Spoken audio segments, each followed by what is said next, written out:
राज्य में सर्वाधिक पंजीकृत फैक्ट्रियां जयपुर जिले में हैं। राज्य में सर्वाधिक निर्यात वाली वस्तु क्रमशः वस्त्र और रत्नभूषण है। राज्य में सर्वाधिक निर्यात अमेरिका को। राज्य का पहला शिल्प ग्राम हवाला गांव उदयपुर।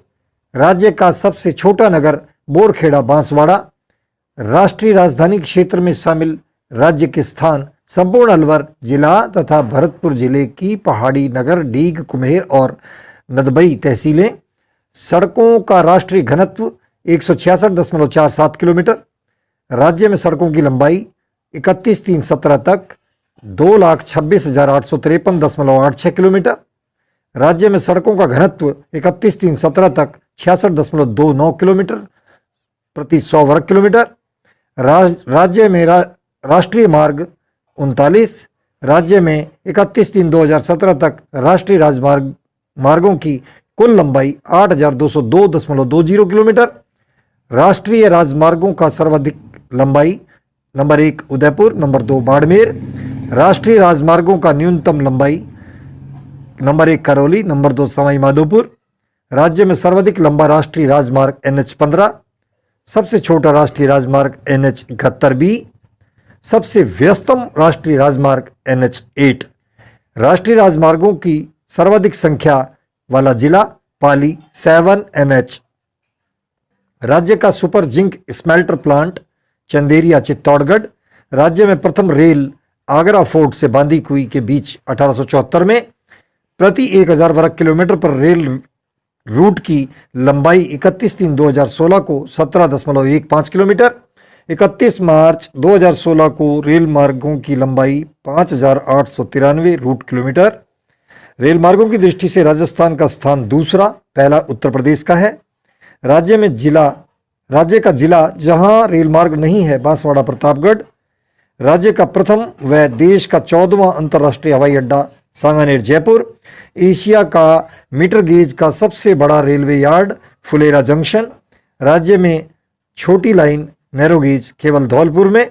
देश का पहला लोको इंजन 1895 में अजमेर लोको वर्कशॉप में निर्मित हुआ। देश की प्रथम रेल बस इजरा। वर्ष 2017 में राज्य में पर्यटकों की संख्या थी 475.27 लाख। विदेशी पर्यटक 16.10 लाख, स्वदेशी पर्यटक 459.17 लाख। पर्यटकों की संख्या में गत वर्ष की तुलना में 2016 का जो प्रतिशत है, कुल पर्यटकों में वृद्धि 10.50, स्वदेशी पर्यटकों में वृद्धि 10.66%, विदेशी पर्यटकों में वृद्धि 6.3434%।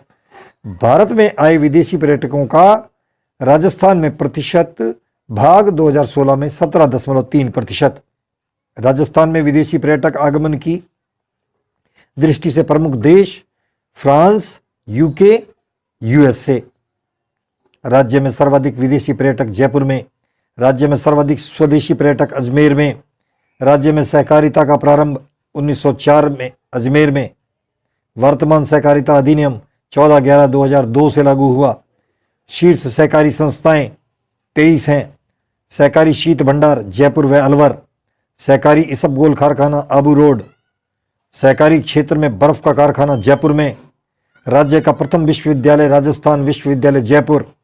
राज्य का प्रथम एवं एकमात्र स्वास्थ्य विज्ञान विश्वविद्यालय राजस्थान स्वास्थ्य विज्ञान विश्वविद्यालय जयपुर में। राज्य का प्रथम व एकमात्र तकनीकी विश्वविद्यालय राजस्थान तकनीकी विश्वविद्यालय कोटा। राज्य का प्रथम व एकमात्र संस्कृत विश्वविद्यालय जगतगुरु रामानंद स्वामी राजस्थान संस्कृत विश्वविद्यालय। राज्य का प्रथम व एकमात्र खुला विश्वविद्यालय वर्धमान महावीर खुला विश्वविद्यालय कोटा। राज्य का प्रथम विधि विश्वविद्यालय national law university Jodhpur.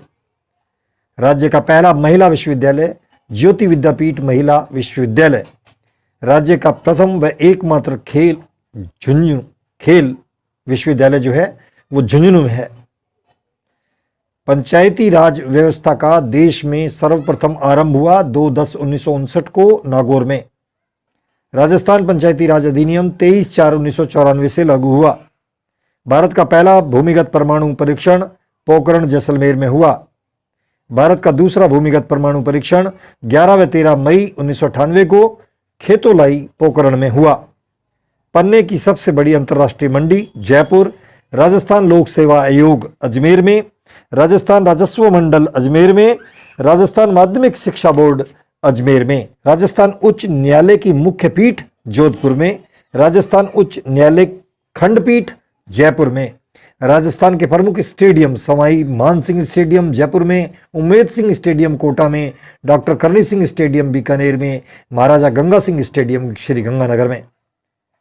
Rajasthan की 14 खेल एकेडमी: महिला बास्केट एकेडमी जयपुर, बालक बास्केट एकेडमी जैसलमेर जयपुर, बालक फुटबॉल एकेडमी जोधपुर, बालक कबड्डी एकेडमी करौली, महिला हॉकी एकेडमी अजमेर, बालक हॉकी एकेडमी जयपुर, बालक तीरंदाजी एकेडमी उदयपुर, बालिका तीरंदाजी एकेडमी जयपुर, बालक वॉलीबॉल एकेडमी झुंझुनू, बालिका वॉलीबॉल एकेडमी जयपुर, बालक एथलेटिक्स एकेडमी श्री गंगानगर, बालिका एथलेटिक्स एकेडमी जयपुर, बालिका हैंडबॉल एकेडमी जयपुर। राजस्थान का राज्य खेल है बास्केटबॉल।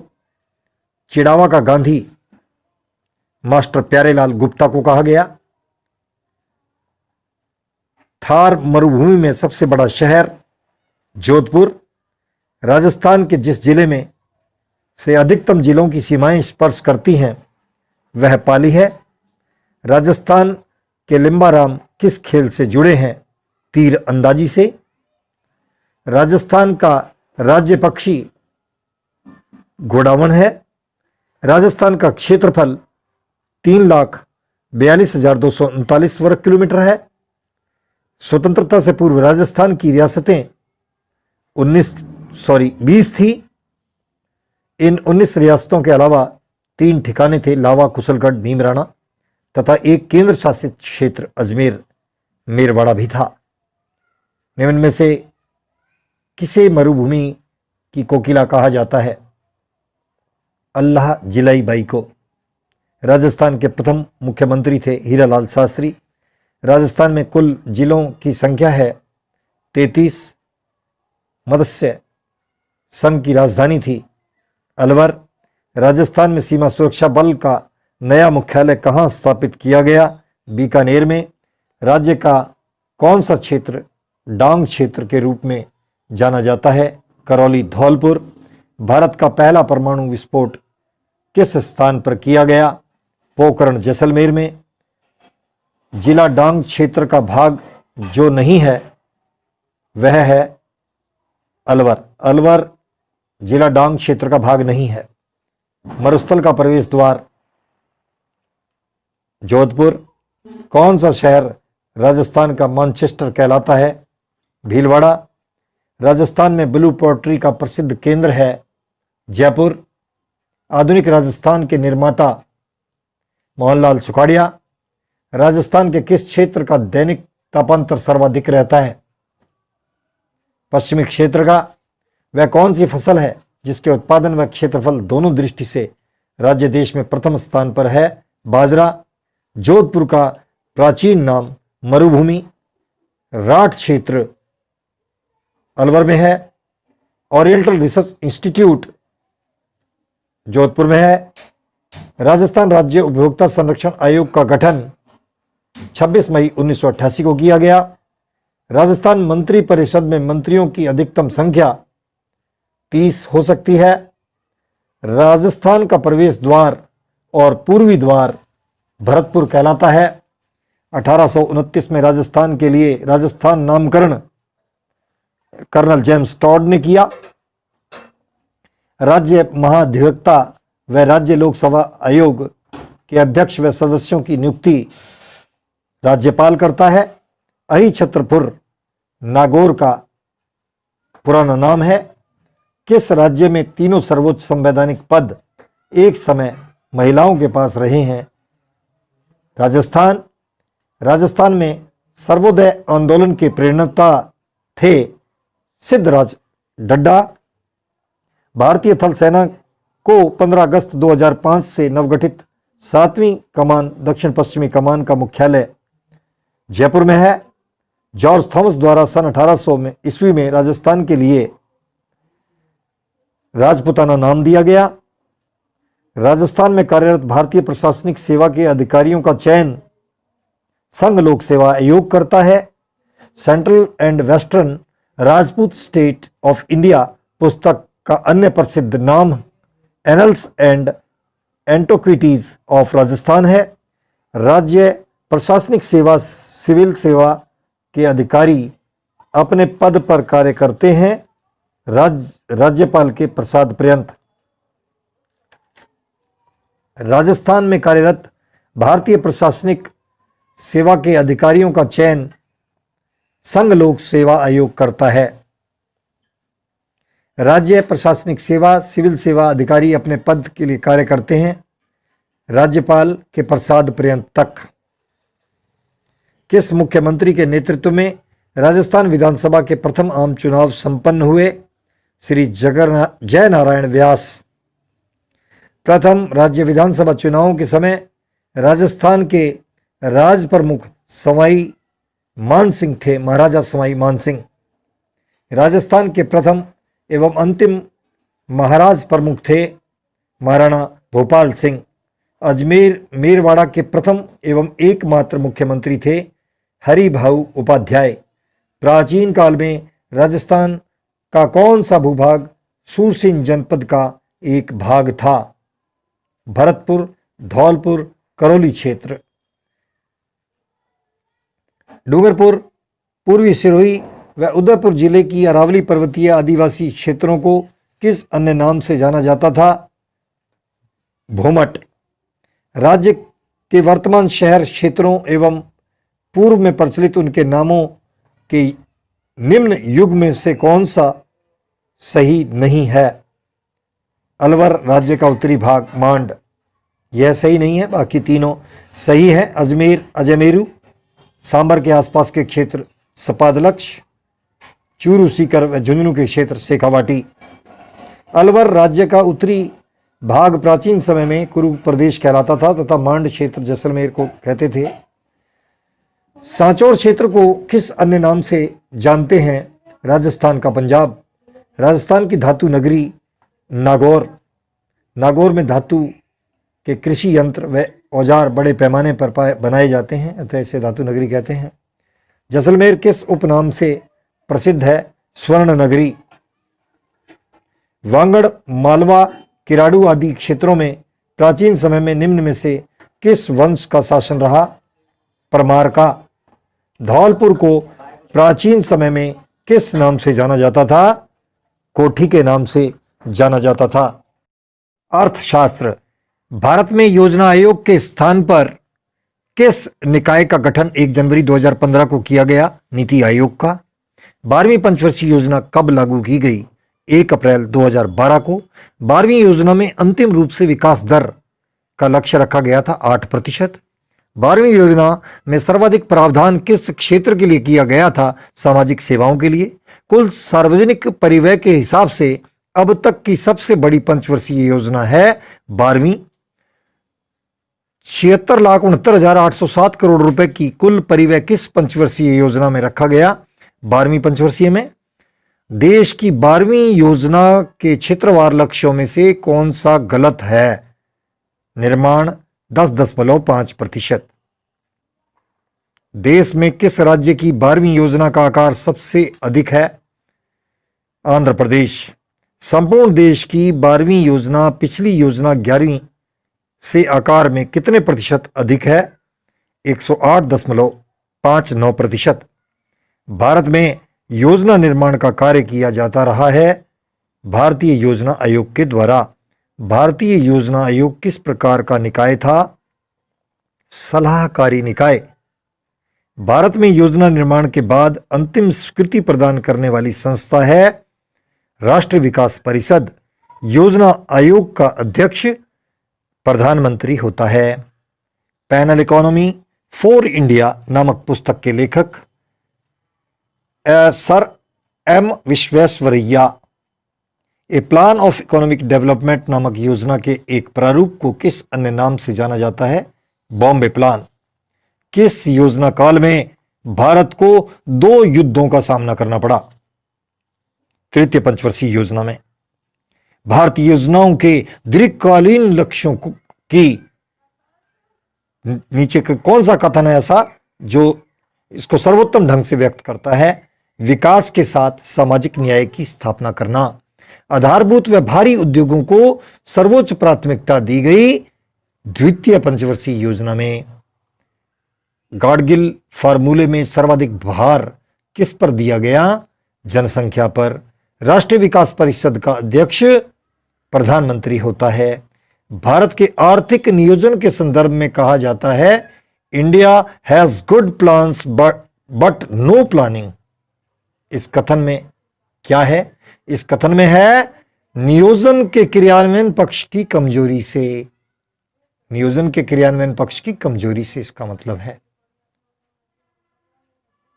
भारतीय नियोजन का स्वरूप प्रेरणामूलक। चतुर्थ योजना का मॉडल निम्न में से किसके मॉडल के आधार पर बनाया गया था? एएस मान व अशोक रुद्र के। योजना व्यय के लिए केंद्र से राज्यों को अधिक सहायता देने का आधार है यानी वित्त आयोग की संस्तुतियां और गाडगिल फार्मूला।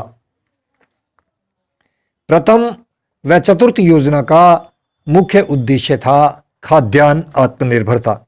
स्वतंत्रता प्राप्ति से पहले बंबई प्लान के विकल्प के रूप में प्रतिपादित पीपुल्स प्लान के प्रस्तुतकर्ता थे एमएन राय। केंद्र राज्य वित्तीय आवंटन किसकी संस्तुतियों से होता है? वित्त आयोग की। राष्ट्रीय न्यूनतम आवश्यकता कार्यक्रम एमएनपी किस योजना काल में लागू हुआ? 5वीं। समन्वित ग्रामीण विकास कार्यक्रम आईआरडीपी किस योजना में प्रारंभ हुआ? 6ठी योजना में। गरीबी उन्मूलन तथा आत्मनिर्भरता किस योजना का मुख्य उद्देश्य था? 5वीं। किस पंचवर्षीय योजना में आर्थिक विकास की दर अपने लक्ष्य से अधिक रही? 8वीं। अब तक की सबसे विफल योजना रही है? 3री। 10वीं पंचवर्षीय योजना में सकल घरेलू उत्पाद में वार्षिक वृद्धि का लक्ष्य रखा गया था 8%। देश की 11वीं पंचवर्षीय योजना में प्रस्तावित कुल खर्च था 36,44,718 करोड़ रुपए। 10वीं योजना में वास्तविक वृद्धि दर रही 7.6%। 11वीं योजना में कृषि क्षेत्र में 4% वृद्धि के लक्ष्य के विरुद्ध वास्तविक वृद्धि दर रही 3.7%। तीव्र विकास एवं समावेशी विकास किस पंचवर्षीय योजना का मुख्य लक्ष्य रखा गया? 11वीं पंचवर्षीय योजना का। सार्वजनिक परिवहन में 11वीं योजना में किस क्षेत्र में सर्वाधिक व्यय प्रस्तावित किया गया? सामाजिक सेवाएं। 11वीं योजना में निर्धनता अनुपात 2012 तक कितने प्रतिशत तक लाने का लक्ष्य रखा गया? 15%। 11वीं पंचवर्षीय योजना 2007 से 2012 के बीच में भारत के निर्यात में वास्तविक वृद्धि दर रही 19.3%। नियोजन काल में कितनी पंचवर्षीय योजनाओं में वास्तविक विकास दर लक्षित विकास दर से अधिक प्राप्त हुई? 5।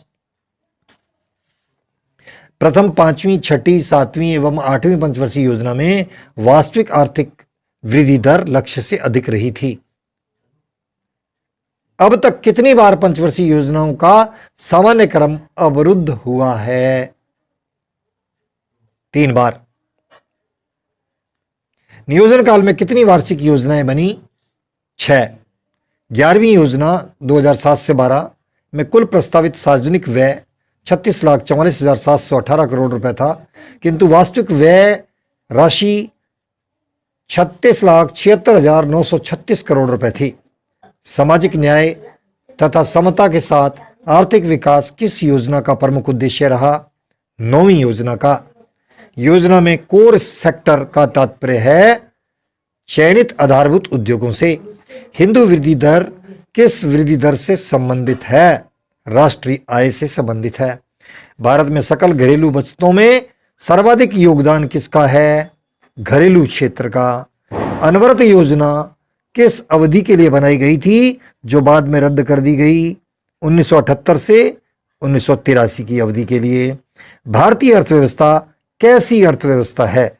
विकासशील अर्थव्यवस्था है भारतीय अर्थव्यवस्था। भारतीय अर्थव्यवस्था के आधारभूत लक्षण हैं, यानी निम्न: प्रति व्यक्ति आय एवं जनाधिक्य की स्थिति, कृषि की प्रधानता और असंतुलित आर्थिक विकास की दरिद्रता। इतिहास।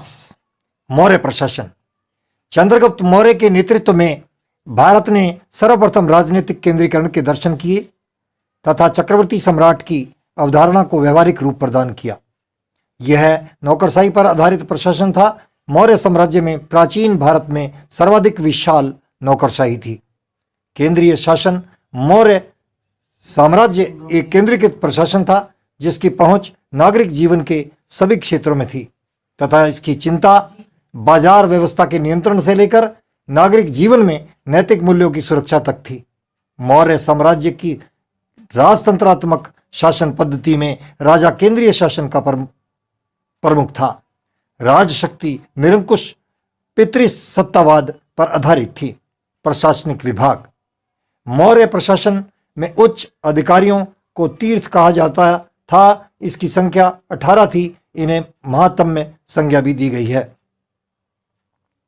18 तीर्थ महात्म्य: मंत्री व पुरोहित, प्रधानमंत्री, सन्निधाता, राजकीय कोषाध्यक्ष, युवराज राजा का उत्तराधिकारी, व्यवहारिक नगर का प्रमुख न्यायाधीश, मंत्री परिषदाध्यक्ष परिषद का अध्यक्ष, अंतपाल सीमावर्ती दुर्गों का रक्षक, अंतर्वशिक अंतपुर का प्रधान, पौर अथवा नागरिक नगर का प्रमुख अधिकारी कोतवाल, देवारिक राजमहलों की देखरेख करने वाला प्रधान, प्रशास्ता अक्षपटल का प्रमुख जो राज्य के समस्त विवरण सुरक्षित रखता था, समहर्ता राजस्व विभाग का प्रधान, सेनापति युद्ध विभाग का मंत्री, प्रदेष्टा फौजदारी न्यायालय का न्यायाधीश, सेनानायक सेना का संचालक, दंडपाल पुलिस अधिकारी, दुर्गपाल देश के भीतरी भागों के दुर्गों का रक्षक, आर्विक वन विभाग का प्रधान, कर्मांतिक उद्योगों एवं कारखानों का अध्यक्ष। उपरोक्त अधिकारियों के अतिरिक्त कुछ अन्य पदाधिकारियों का भी उल्लेख है जिन्हें अध्यक्ष कहा जाता था। प्रांतीय प्रशासन। प्रशासन के सुचारू रूप से संचालन हेतु मौर्य साम्राज्य 5 प्रांतों में विभाजित था। उत्तरापंथ तक्षशिला, अवंती राष्ट्र उज्जैनी, दक्षिणापथ स्वर्णगिरी, कलिंग, तोसिल, मध्य प्रदेश पाटलिपुत्र। प्राच्य या प्राशी। प्रांतपति कुमार अथवा आर्यपुत्र कहे जाते थे। उनके कार्यों में सहायता एवं मंत्रणा के लिए मंत्री परिषद होती थी, परंतु इस मंत्री परिषद को अनेक विवेकधीन शक्तियां प्राप्त थी। प्रत्येक प्रांत जनपदों में विभक्त था। 1800 ग्रामों का एक जनपद होता था। 400 ग्रामों की इकाई को स्थानीय, 200 ग्रामों की इकाई को खार्वटिक, 100 ग्रामों की इकाई को संग्रहण कहा जाता था। प्रशासन की सबसे छोटी इकाई ग्राम थी। ग्राम प्रशासन। ग्राम का अध्यक्ष ग्रामीण होता था। ग्राम सभा का कार्यालय का कार्य गोप नामक कर्मचारी किया करते थे। गोप नामक अधिकारी जनगणना के कार्यों से भी संबद्ध था। नगर प्रशासन। मौर्य साम्राज्य में नगर प्रशासन का प्रधान नगरक नामक अधिकारी होता था। नगरक की सहायता एवं मंत्रणा के लिए समहर्ता व प्रादेशिक नामक अधिकारी भी होता था। मैगस्थनीज की इंडिका में विस्तार से पाटलिपुत्र के नगर प्रशासन की चर्चा की गई है। मैगस्थनीज ने पाटलिपुत्र में 6 प्रशासनिक समितियों का वर्णन किया है। ये समितियां नगर प्रशासक के अधीन कार्य करती थी। प्रत्येक समिति में 5 सदस्य होते थे। कुल मिलाकर 30 सदस्य नगर प्रशासन को देखते थे। नगर समितियां शिल्पकला समिति, उद्योग समिति, वैदेशिक समिति, व्यापार वाणिज्य समिति, जनसंख्या समिति, कर समिति। नगर व्यवस्था। मौर्य काल में सबसे छोटा न्यायालय ग्राम सभा थी। इसके ऊपर संग्रहण द्रोणमुख और जनपदीय न्यायालय होते थे। राजा स्वयं न्याय की सर्वोच्च संस्था था। मौर्य काल में दो प्रकार के न्यायालय होते थे। धर्मस्थीय, ये दीवानी न्यायालय थे जो लोगों के पारस्परिक मामले सुनते थे, उदाहरण के लिए चोरी, डाके, मारपीट इत्यादि। इस न्यायालय के प्रमुख न्यायाधीश व्यवहारिक होता था। नंबर 2, कंटक शोधन, ये फौजदारी न्यायालय थे। ये राज्य एवं व्यक्ति के मध्य विवादित मामलों में न्याय करते थे। इनका प्रमुख न्यायाधीश प्रतिष्ठा होता था। मौर्यकालीन दंड व्यवस्थाएं कठोर थी। जल, अग्नि तथा विष द्वारा दिव्य परीक्षाएं ली जाती थी। मैगस्थनीज कहता है कि मौर्य काल में अपराध प्राय नहीं होते थे तथा लोग अपने घरों में ताला नहीं लगाते थे। गुप्तचर व्यवस्था, मौर्य काल में यह विभाग एक पृथक अमात्य के अधीन रखा गया था जिसे महामत्यापसर्प कहा जाता था। गुप्तचरों को अर्थशास्त्र के में गुड पुरुष कहा जाता था। अर्थशास्त्र में दो प्रकार के गुप्तचरों का उल्लेख है। नंबर 1, संस्था, एक ही स्थान पर रहने वाले। नंबर 2, संचरा, प्रत्येक स्थानों पर भ्रमण करने वाले। सेना, मौर्य सेना का प्रबंध 6 समितियों द्वारा होता था। प्रत्येक समिति में 5-5 सदस्य होते थे। ये समितियां 6 विभाग देखती थी: जल सेना, पैदल सेना, सामग्री, अश्व, रथ व गज। मौर्यकालीन समाज, सामाजिक जीवन, मौर्य काल में वर्ण कठोर होकर जाति के रूप में बदल गए जिनका आधार जन्म था। मैगस्थनीज ने भारत समाज में 7 वर्गों का उल्लेख किया है।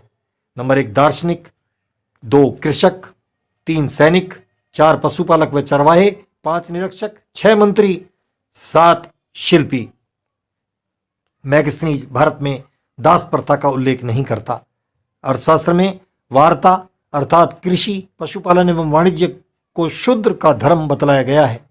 मौर्य काल में संयुक्त परिवार प्रथा थी। वह 8 प्रकार के विवाह प्रचलित थे।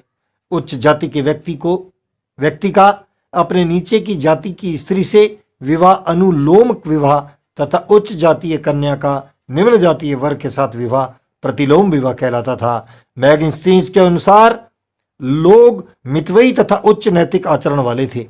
आर्थिक जीवन, मौर्य काल में अधिकांश जनता के जीवन का प्रमुख आधार कृषि था। इस काल में हमें गेहूं, जौ, चावल, विभिन्न प्रकार की दालें व कपास तथा गन्ना की सूचना मिलती है। कृषि के क्षेत्र में इस काल में लौह उपकरणों की संख्या में वृद्धि हुई। राजकीय भूमि की व्यवस्था करने वाला प्रधान अधिकारी सीताध्यक्ष था।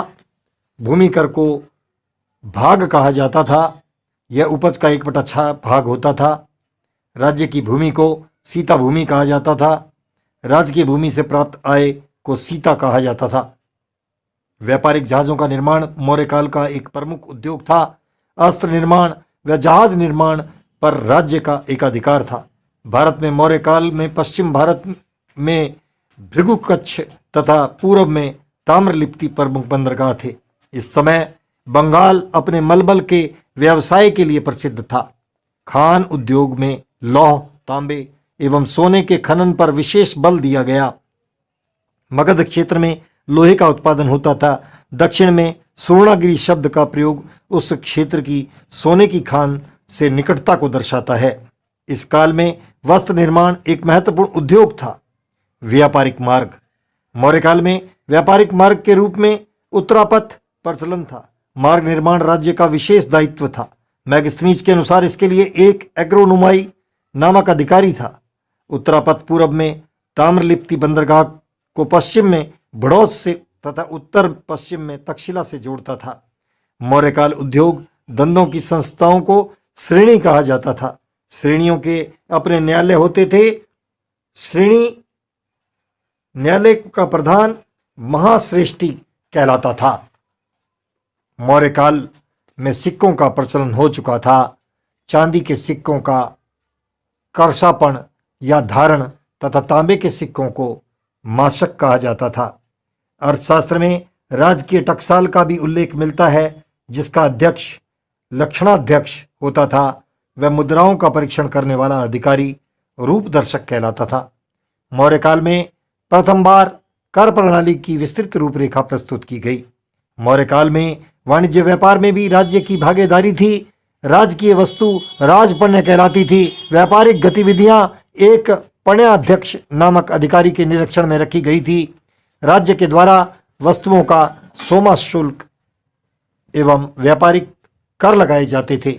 इस काल में आहत मुद्राओं की प्रचुरता थी। नगरीकरण।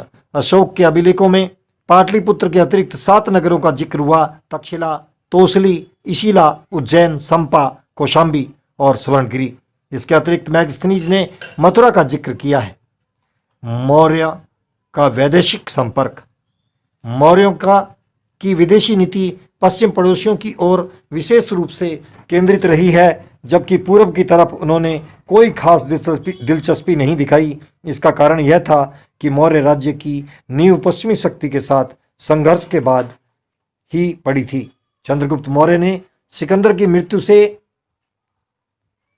उत्पन्न अव्यवस्था का लाभ उठाकर उत्तर पश्चिम में ही मौर्य राज्य की स्थापना की थी। सेल्यूकस निकेटर के साथ हुए युद्ध से चंद्रगुप्त को एरियाना का क्षेत्र प्राप्त हुआ। इसके साथ ही उत्तर पश्चिम में उसकी सीमा हिंदू कुश तक पहुंच गई। चंद्रगुप्त मौर्य ने कूटनीति के माध्यम से अपनी सैनिक विजय को स्थायित्व प्रदान करना चाहा। यही वजह है कि मौर्य साम्राज्य एवं सीरियाई साम्राज्य के बीच अच्छे ताल्लुकात कायम हुए और सेल्यूकस के राजदूत के रूप में मैगस्थनीज कई वर्षों तक चंद्रगुप्त के दरबार में रहा। चंद्रगुप्त के उत्तराधिकारी बिंदुसार ने भी पश्चिम पड़ोसियों से संपर्क बनाए। बिंदुसार के दरबार में एक सीरियाई राजदूत डायमेकस रहा था। बिंदुसार के संबंध मिस्र के शासक टोलेमी से भी रहे थे, क्योंकि उसके दरबार में टोलेमी का राजदूत डायनोसिस भी रहा था। अशोक की विदेश नीति जियो और जीने दो के सिद्धांत पर आधारित थी। उसने धम्म विजय पर नीति अपनाई। उसने अपने पुत्र महेंद्र और पुत्री संघमित्रा को श्रीलंका भेजा था। इस प्रकार मौर्य शासकों में अशोक प्रथम शासक था जिसने पश्चिमी राज्यों के अतिरिक्त दक्षिण के पड़ोसी राज्यों के साथ संबंधों पर विशेष बल दिया। श्रीलंका के एक शासक तिष्य ने अशोक के व्यक्तित्व से प्रभावित होकर देवनाम प्रिय की उपाधि धारण की। मौर्य साम्राज्य के पतन के कारण अशोक के उत्तराधिकारी योग्य नहीं थे। वे परिस्थितियों के अनुकूल नवीन नीति अख्तियार नहीं कर सके, अतः साम्राज्य विघटित हो गया। एक साम्राज्यवादी ढांचे के लिए 2 मूलभूत बातें आवश्यक हैं। नंबर 1 सुसंगठित प्रशासन तथा नंबर 2 प्रजा की राजनीतिक निष्ठा। मौर्यों का प्रशासन यद्यपि व्यवहारिक रूप से सुसंगठित था, परंतु उसमें एक बुनियादी कमजोरी थी। इस प्रणाली में नौकरशाही का बहुत ज्यादा केंद्रीकरण था, जिसमें मूल केंद्र बिंदु शासक था और सारी निष्ठा का लक्ष्य व्यक्तिगत रूप से राजा का होता था। मौर्यों के अंतर्गत व्यावसायिक नौकरशाही का विकास नहीं हो सका था, वरन नौकरशाही व्यक्तिगत निष्ठा के माध्यम से विभिन्न शासकों से जुड़ी हुई थी। अतः परवर्ती मौर्यों के समय तेजी से शासक बदलने के कारण राजनीतिक प्रशासनिक अव्यवस्था की स्थिति उत्पन्न हो गई। अशोक की धम्म नीति ने साम्राज्य का सैन्य आधार को कमजोर किया था, क्योंकि धम्म नीति के कारण युद्ध व विस्तार की नीति छोड़ दिए जाने के कारण सैन्य व्यवस्था का आर्थिक लाभ समाप्त हो चुका था, जबकि अर्थव्यवस्था पर सैन्य खर्च का दबाव लगातार बना रहा। धम्म नीति के तहत अशोक के कल्याणकारी कार्यों ने अर्थव्यवस्था पर अधिभार को बढ़ा दिया था। मौर्य शासकों के द्वारा दूरवर्ती क्षेत्रों का पर्याप्त आर्थिक दोहन नहीं किया जा सका था, अतः एक साम्राज्य के संचालन के लिए आवश्यक संसाधनों की कमी पड़ने लगी। मौर्य अर्थव्यवस्था पर बहुत अधिक दबाव था। सेना के रक्षणावेक्षण के लिए अधिकारियों को वेतन देने तथा नई साफ की गई भूमि पर बस्तियां बसाने के लिए एक बहुत बड़े परिमाण में राजस्व की आवश्यकता ने कोष को निश्चित रूप से भारग्रस्त किया होगा। राजस्व प्राप्ति के सामान्य साधन मौर्य साम्राज्य के लिए पर्याप्त नहीं थे। मौर्य काल में सांस्कृतिक विकास। मौर्य युग कला की दृष्टि से विशिष्ट युग था। एक केंद्रीय शासन व्यवस्था, लिपि का आविष्कार और मुद्राओं के प्रयोग के साथ स्थापत्य और कला के क्षेत्र में पत्थर का प्रयोग सर्वप्रथम इसी युग में प्रारंभ हुआ। कला के इतिहास में माध्यम का परिवर्तन मौर्य युग की बहुत बड़ी देन थी। मौर्य काल में बौद्ध धर्म की प्रधानता थी, अतः बौद्ध धर्म के प्रचार प्रसार के लिए ललित कलाओं का उपयोग किया गया था। भवन निर्माण कला, मूर्ति कला, चित्रकला आदि का उपयोग बौद्ध धर्म के प्रसारण के लिए किया गया था। मौर्यकालीन कला और स्थापत्य को हम निम्न प्रकार समझ सकते हैं। राजा प्रसाद और प्राचीर। मौर्यों का स्थापत्य वैभव की सूचना मैगस्थनीज और कौटिल्य के ग्रंथों में मिलती है। मैगस्थनीज ने पाटलिपुत्र नगर और मौर्य राज प्रसाद का विवरण दिया है। मौर्य सम्राटों की राजधानी पाटलिपुत्र एक बहुत ही विशाल नगरी थी जो गंगा और सोन नदियों के संगम पर स्थित थी। इसका लैटिन नाम पालिब्रोथा था। इसका निर्माण एक दुर्ग के रूप में हुआ था। पाटलिपुत्र नगर एक प्राचीर से घिरा हुआ था जिसमें 64 द्वार और 570 भुज थे। इसका प्रसाद लकड़ी का बना हुआ था। कौटिल्य ने भी नगरों में व उनमें निर्मित भवनों व राजप्रसादों का बहुत भव्य विवरण दिया है। मैगस्थनीज ने पाटलिपुत्र नगर के चारों ओर लकड़ी के एक प्राचीर और परिखा का उल्लेख किया है। मौर्यकालीन भवनों का सबसे सुंदर उदाहरण पटना के निकट कुम्हार में मौर्य प्रसाद में दिखाई देता है। मुद्रा राक्षस के अनुसार पाटलिपुत्र नगर की सुरक्षा के लिए लकड़ी की 4 दीवारी का भी निर्माण किया गया था जिसमें तीरंदाजी के लिए अनेक छिद्र बने थे। राज तरंगणी के अनुसार अशोक ने श्रीनगर व देवपाटन नगरों की स्थापना करवाई। मौर्य स्तंभ मौर्य युग के में पत्थर के स्तंभ बनाने की परंपरा दिखाई देती है। ये स्तंभ साधारणतः अशोक की लाट के नाम से प्रसिद्ध हैं। अशोक के स्तंभ बसरा, बखीरा, संकिस्सा, रामपुरवा, लौरिया, नंदनगढ़, रुमनदेई, निगलीवा, मेरठ, कौशाम्बी, प्रयाग, एरण, बेसनगर, सारनाथ। इन स्तंभों पर अपने अभिलेख लिखवाकर अशोक ने प्रेम, सहिष्णुता, सौहार्द का संदेश दिया। ये स्तंभ चुनार के पत्थर के बने हैं। इन स्तंभों के शीर्ष अधिकतर पशुओं की आकृति से मंडित हैं। प्राय इन शीर्षों को सिंह, हाथी या वृषभ की आकृति प्राप्त हुई। मौर्य स्तंभ की शीर्ष मूर्तियां 5 हैं: मेखला, घंटा या उल्टा कमल, चौकी, पशु मूर्ति, चक्र। विश्व कला के इतिहास में मौर्य स्तंभों जैसे स्तंभ अन्यत्र उपलब्ध नहीं है। मौर्यकालीन स्तंभों पर एक विशेष प्रकार की चमक मिलती है। अशोक के एकाश्म स्तंभ मौर्यों की राजकीय कला का सर्वोत्तम उदाहरण उच्च कोटि के पॉली संयुक्त विशाल एवं सुरुचिपूर्ण आकार वाले स्तंभ जो एकाश्म तथा स्वतंत्र रूप से स्थापित हैं। ये स्तंभ बलुआ पत्थर से निर्मित हैं। इसके ऊपरी काली लेप लगाई जाती थी जिसकी चमक आज भी विद्यमान है। आकार एवं अवधारणा के अंतर के बावजूद इन पर आखमनी प्रभाव झलकता है। सारनाथ का स्तंभ यह अशोक के स्तंभों का सर्वश्रेष्ठ नमूना है जो हल्के गुलाबी रंगों के बलुआ पत्थरों से बना हुआ है। इसमें 4 सिंह पीठ सटाए हुए तथा चारों दिशाओं की ओर मुंह किए हुए हैं। इसमें महाधर्म चक्र है जिसमें 24 तीलियां हैं। सिंहों के नीचे की फलक पर चारों दिशाओं में 4 चक्र बने हुए हैं। इस पर 4 पशु गज, सिंह, बैल, अश्व की आकृति उत्कीर्ण है। उसकी विशेषता के कारण भारत सरकार ने इसको भारतीय का राष्ट्रीय चिन्ह स्वीकार किया। गुफाएं 7 घर अशोक और उसके पौत्र दशरथ ने पहाड़ को काटकर गुहा बनाने की परंपरा प्रारंभ की। इस युग में बिहार में नागार्जुन और बाराबार में की पहाड़ियों को काटकर निर्ग्रंथों व साधुओं के लिए गुफाओं का निर्माण करवाया गया। ये गुहाएं गिनती में 7 हैं, इसलिए इन्हें 7 घर कहा जाता है। इन गुहाओं को लकड़ी की झोपड़ियों की अनुकृति पर निर्मित किया गया था। इन 7 गुहाओं में बाराबार की पहाड़ी में 4 कर्ण, चौपड़, सुदामा, लोमश ऋषि व विश्व झोपड़ी की गुफा तथा नागार्जुन की पहाड़ी में दशरथ द्वारा निर्मित करवाई गई 3 गुहाएं गोपिका, वधिक और वहिक। इन तीनों में गोपिका गुफा मुख्य है जिसका निर्माण दशरथ ने अपने राज्याभिषेक वर्ष में कराया था। सुदामा की गुफा का निर्माण अशोक ने अपने शासनकाल के 12वें वर्ष में तथा कर्ण, चौपड़ की गुफा को 19वें वर्ष में करवाया था। विश्व झोपड़ी की गुफा का निर्माण अशोक के शासनकाल के 12वें वर्ष में हुआ था। इन सभी गुहाओं में लोमश ऋषि अपने अलंकृत प्रवेश द्वार के लिए प्रसिद्ध हैं। यह दशरथ के समय बनी थी। यह बाराबार समूह की सबसे प्रसिद्ध गुफा है। इनके अतिरिक्त राजगृह से 13 मील दूरी पर स्थित सीतामढ़ी गुफा है। इन गुफाओं से अशोक की धार्मिक सहिष्णुता की जानकारी होती है। चैत्य चैत्यों का स्तूप के साथ घना संबंध रहा है। जिस कक्ष में पूजा और आराधना होती थी उसे चैत्य कहते थे। अजंता की हीन यानी चैत्य गृह अशोक के काल का है। पूना के समीप भांजा की गुफा है और इसका चैत्य सर्वाधिक प्राचीन माना गया है। इसका निर्माण लगभग 200 ईस्वी पूर्व हुआ था। स्तूप बुद्ध और महान अरहतों की अस्थियों पर बनाई गई समाधियां स्तूप कहलाती हैं। स्तूप मिट्टी, प्रस्तर अथवा पकी ईंटों की एक विशाल अर्ध गुंबदाकार संरचना होती है जिनमें बुद्ध और उनके महत्वपूर्ण शिष्यों के अवशेष या महत्वपूर्ण वस्तुओं को रखा जाता है। सांची और सारनाथ के स्तूप प्रसिद्ध हैं।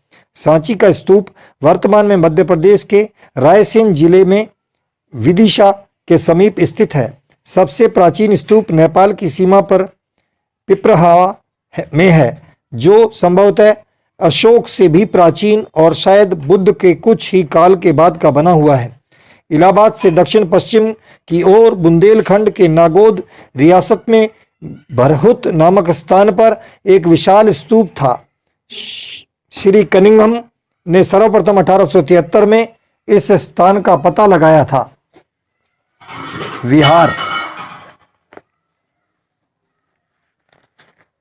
विहार स्तूप और चैत्य दोनों प्राचीन काल में शव समाधि थे। फिर धीरे धीरे स्तूप घटनाओं के स्मारक बने और चैत्य देवालय बन गए। विहार वह स्थल था जहाँ बौद्ध संघ निवास करता था, अर्थात ये एक प्रकार के मठ थे। गोदावरी तट के प्राचीन नासिक का गौतमी पुत्र विहार हीनयान संप्रदाय का था। धौली की हस्ती मूर्ति मौर्य युग में उड़ीसा में धौली नामक स्थान पर चट्टान से काटकर एक विशाल हस्ती प्रतिमा के निर्माण का प्रयास किया गया। यह अधूरी मूर्ति है। यक्ष और यक्षियों की मूर्तियां इस युग की यक्ष और यक्षियों की मूर्तियां मथुरा के निकट परखम, बेसनगर, पटना, दीदारगंज, नोह, बड़ौदा, वाराणसी, अहिच्छत्र, अमीन और झींग का नगरा से प्राप्त हुई हैं। मौर्य काल में 3 प्रकार की मूर्तिकला शैलियां विकसित हुई: गांधार, मथुरा और अमरावती। गांधार शैली का जन्म गांधार पाकिस्तान के पश्चिमोत्तर सीमा प्रदेश में हुआ। गांधार कला को हिंद यूनानी कला भी कहते हैं, क्योंकि इस कला के विषय तो भारतीय हैं किंतु शैली यूनानी है। इसमें बुद्ध को कमलासन पर पारदर्शक कपड़ों में दर्शाया गया है। मथुरा शैली का विकास मथुरा में हुआ। यह स्वदेशी शैली थी। इसमें लाल पत्थर का प्रयोग किया गया था, जो मथुरा के निकट सीकरी नामक स्थान से प्राप्त होता था। मथुरा शैली की मूर्तियों की विशेषता इनकी विशालता व मूर्तियों में सिंहासन का पाया जाना है। अमरावती शैली का विकास कृष्णा और गोदावरी के मुहाने पर अमरावती और गुंटूर जिलों में हुआ। इन मूर्तियों की प्रमुख विशेषता मूर्तियों में आभूषणों की भरमार व मूर्ति निर्माण में सफेद संगमरमर का प्रयोग था। लोक कला मौर्य काल में राजकीय कला के अलावा स्वतंत्र रूप से लोक कला का विकास भी हुआ। मिट्टी के सुंदर चमकदार बर्तन, काले पॉलिशदार मृद भांड, खिलौने और आभूषणों में इन कलाओं का उत्कर्ष मिलता है। इन कलाओं का विस्तार मथुरा से पाटलिपुत्र, विदिशा, कलिंग तथा सोपारा तक मिलता है। शिक्षा में योगदान मौर्य काल में तक्षशिला शिक्षा का प्रमुख केंद्र था, जहां देश विदेश के विद्यार्थी शिक्षा प्राप्त करने आते थे। मौर्यकालीन साहित्य व विज्ञान मौर्य काल को साहित्य सृजन का काल कहा जाता है। इस काल में रचा गया प्रमुख साहित्य सुबंधु की वासवदत्ता, सुबंधु बिंदुसार का मंत्री था। कौटिल्य का अर्थशास्त्र, मैगस्थनीज की इंडिका, मोगली पुत्रिस्तम ने कथावत नामक प्रसिद्ध ग्रंथ और भद्रभाऊ ने कल्पसूत्र की रचना की थी। जैन धर्म के आचारांग सूत्र, भगवती सूत्र और समव्यंग सूत्र का अधिकांश भाग इसी युग में लिखा गया। जैन धर्म के ग्रंथ प्राकृत भाषा में तथा बौद्ध धर्म के ग्रंथ पाली भाषा में रचे गए। कापिटकों का संग्रह इसी युग में हुआ। इस काल में भाषाएं 3 प्रमुख रूप से मुखरित हो रही थी: संस्कृत, प्राकृतिक और पाली। मौर्य काल में दो प्रकार की लिपियां, ब्रह्मी लिपि, खरोष्ठी लिपि। खरोष्ठी लिपि दाहिने ओर से बाईं ओर लिखी जाती थी। इस लिपि का प्रयोग अशोक ने अपने पश्चिमोत्तर प्रदेशों के अभिलेखों में किया है। शेष भारत में ब्राह्मी लिपि का प्रयोग होता था। यह लिपि बाईं ओर से दाहिनी ओर लिखी जाती है। अभी हमने थ्योरी का अध्ययन किया, उसे सुना है। अब उसी में से कुछ प्रश्न यहाँ पर हैं। इंडिका नामक पुस्तक के लेखक मैगस्थनीज थे। मौर्य काल की जानकारी तुतीनामा से मिलती है। किस ग्रंथ में हमें पाटलिपुत्र के नगरीय प्रशासन का वर्णन मिलता है? इंडिका में।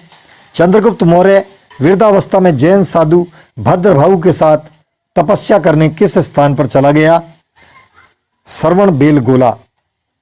अशोक के अभिलेखों में निम्न में से कौन सी लिपियां प्रयुक्त हुई? ब्रह्मी, खरोष्ठी, अरामाइक व ग्रीक। उपरोक्त सभी। किसी मौर्य शासक की उसके सेनापति द्वारा हत्या कर दी गई। किस मौर्य शासक की उसके सेनापति ने हत्या कर दी थी? बृहद्रथ की। अशोक के समय में पाटलिपुत्र में कौन सी बौद्ध संगीति का आयोजन किया गया? तीसरी।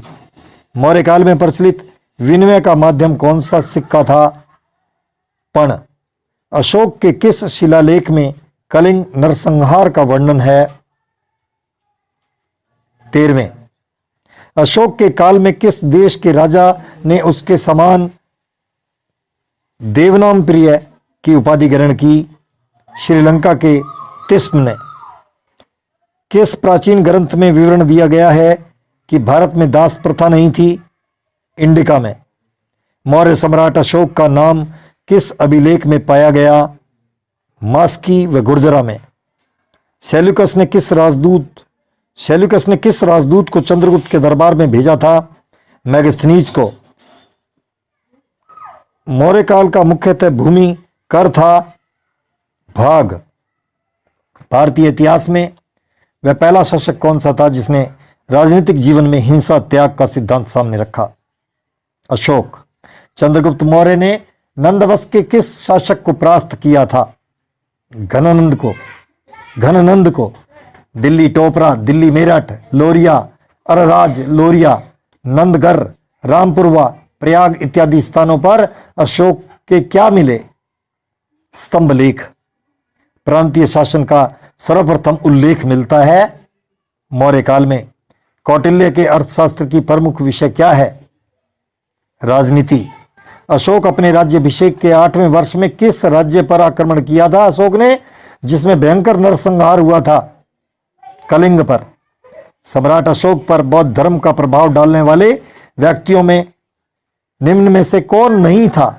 फाहियान नहीं था। निगरोध, उपगुप्त और मोगलीपुत्र सिम थे। सर्वप्रथम किस सम्राट ने जी और जीने दो का पाठ पढ़ाया? अशोक ने। अशोक के ज्यादातर अभिलेख किस लिपि में लिखे गए? ब्राह्मी लिपि में। सुदर्शन झील का निर्माण किसके शासनकाल में करवाया गया? चंद्रगुप्त मौर्य के। अशोक ने श्रीलंका में बौद्ध प्रचार हेतु किसको भेजा? महेंद्र व संघमित्रा को, जो उनके पुत्र थे। मौर्यकालीन मुद्राओं में से नहीं है रुपया। मौर्यकालीन मुद्राएं थी कारसापण, यपण, माशक, काकनी। मौर्य वंश की स्थापना किसने की थी? मौर्य वंश की स्थापना चंद्रगुप्त मौर्य ने की थी। चाणक्य की पुस्तक का नाम अर्थशास्त्र। इतिहास में ऐसा पहला शासक जिसने अभिलेखों द्वारा जनता तक अपने संदेश पहुंचाने की कोशिश की? अशोक। सम्राट अशोक के ज्यादातर अभिलेख किस भाषा में मिले? प्राकृत भाषा में। सम्राट अशोक शाहबाजगढ़ी व मनसेहरा अभिलेख किस लिपि में मिले हैं? खरोष्ठी लिपि में। तक्षशिला में लंगनाज से मिले अशोक के अभिलेख किस लिपि में मिले हैं? अरमाइक। सम्राट अशोक के समय कलिंग था बंगाल तटवर्ती। सम्राट अशोक के समय कलिंग था बंगाल तटवर्ती। कलिंग युद्ध के बाद सम्राट अशोक ने क्या निश्चय किया? भविष्य में कभी युद्ध नहीं करूंगा। सर्वप्रथम सम्राट अशोक के अभिलेखों को पढ़ने के लिए सबसे पहले सम्राट अशोक के अभिलेखों को पढ़ने में किस विद्वान ने कब सफलता हासिल की? जेम्स प्रिंसेप ने 1837 में। सारनाथ स्तंभ, जिसे अशोक स्तंभ भी कहते हैं, कौन कौन से पशुओं की आकृतियां उत्कीर्ण हैं? बैल व सिंह की। सारनाथ स्तंभ के चक्र में कितनी तीलियां हैं? 24। सम्राट अशोक के 14वें शिलालेख 8 भिन्न भिन्न स्थानों से प्राप्त हुए। निम्न स्थानों को सुमेलित कीजिए। इसे अपनी पाठ्य पुस्तक में ही देखिए। मौर्य वंश के संस्थापक चंद्रगुप्त मौर्य के राजनीतिक गुरु और प्रधानमंत्री का नाम था विष्णुगुप्त।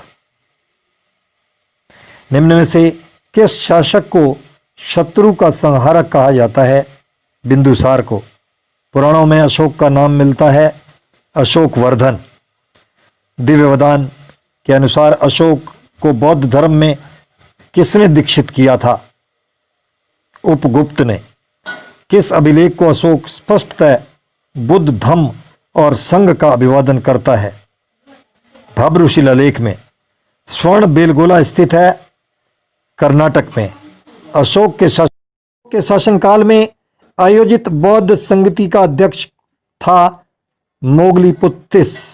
बिंदुसार पुत्र था चंद्रगुप्त मौर्य का। ग्रीक शासक सेल्यूकस को किसने हराया था? चंद्रगुप्त मौर्य ने। अर्थशास्त्र के अनुसार किस अधिकारी को राजस्व एकत्रित करने का उत्तरदायित्व दिया गया? समहर्ता को।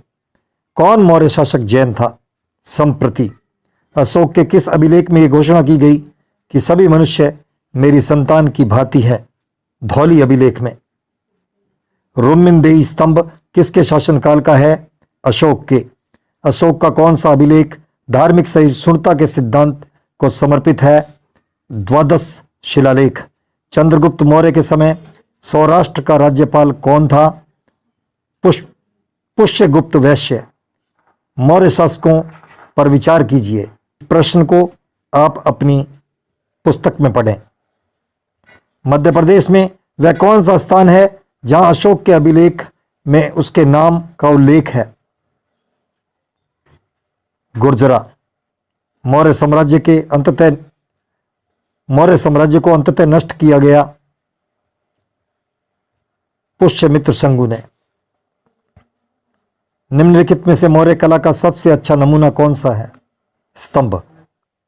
निम्न में से कौन सा ग्रंथ उल्लेख करता है कि अशोक श्रीनगर कश्मीर का संस्थापक था? राजतरंगिणी। कौटिल्य की रचना। अर्थशास्त्र। अशोक महान इतिहास में जाना जाता है शांति और अहिंसा के लिए। अशोक के धम्म के संदर्भ में कौन सा कथन सत्य नहीं है? मृत्युदंड समाप्त कर दिया गया। सत्य जो है वो पढ़ रहा हूं मैं। अहिंसा पर बल दिया गया। ब्राह्मणों को दान देने पर जोर दिया गया। स्वामी एवं अनुचर के संबंधों को लेकर चिंता व्यक्त की गई। मौर्य युग का चांदी का सिक्का था पण। धर्म महामात्र कौन थे? अधिकारी। श्रीलंका में बौद्ध धर्म के प्रचार करने वाले महेंद्र ने किससे बौद्ध ग्रंथ का अध्ययन किया था? मोगलीपुत्तिस से।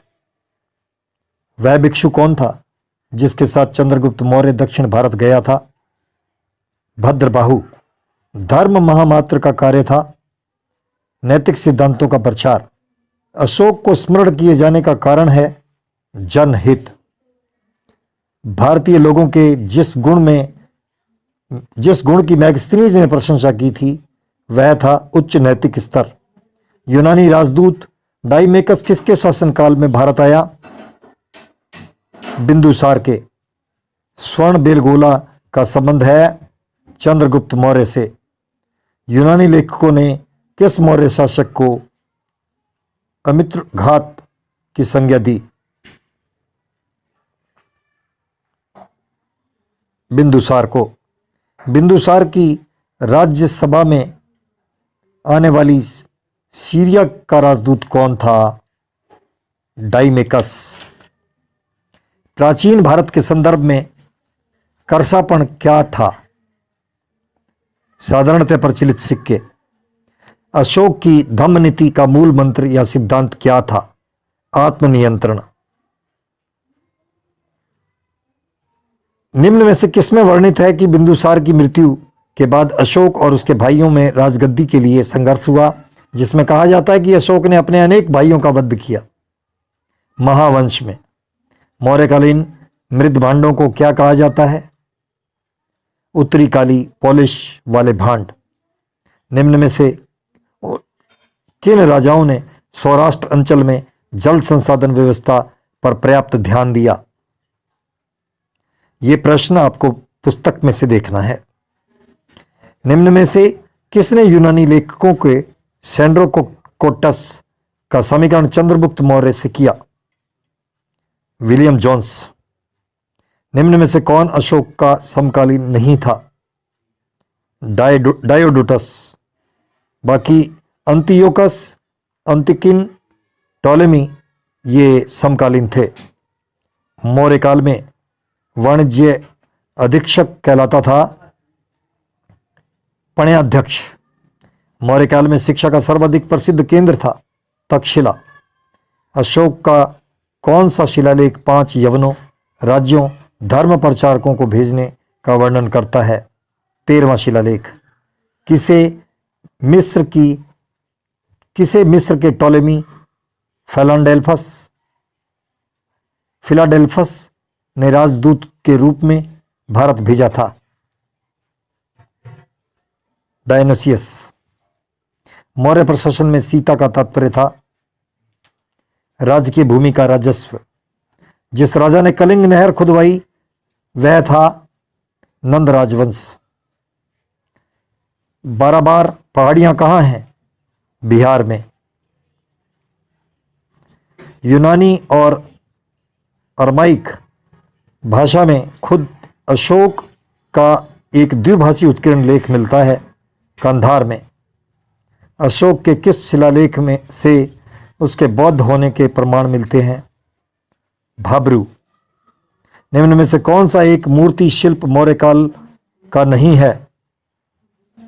मथुरा से प्राप्त खड़ी बुद्ध मूर्ति। सारनाथ सिंह शीर्ष, धौली की हस्त मूर्ति, रामपुर व वृक्ष मूर्ति शिल्प मौर्य कला के हैं। राज्य में सर्वाधिक पंजीकृत फैक्ट्रियां जयपुर जिले में हैं। राज्य में सर्वाधिक निर्यात वाली वस्तु क्रमशः वस्त्र और रत्नभूषण है। राज्य में सर्वाधिक निर्यात अमेरिका को। राज्य का पहला शिल्प ग्राम हवाला गांव उदयपुर। राज्य का सबसे छोटा नगर बोरखेड़ा बांसवाड़ा।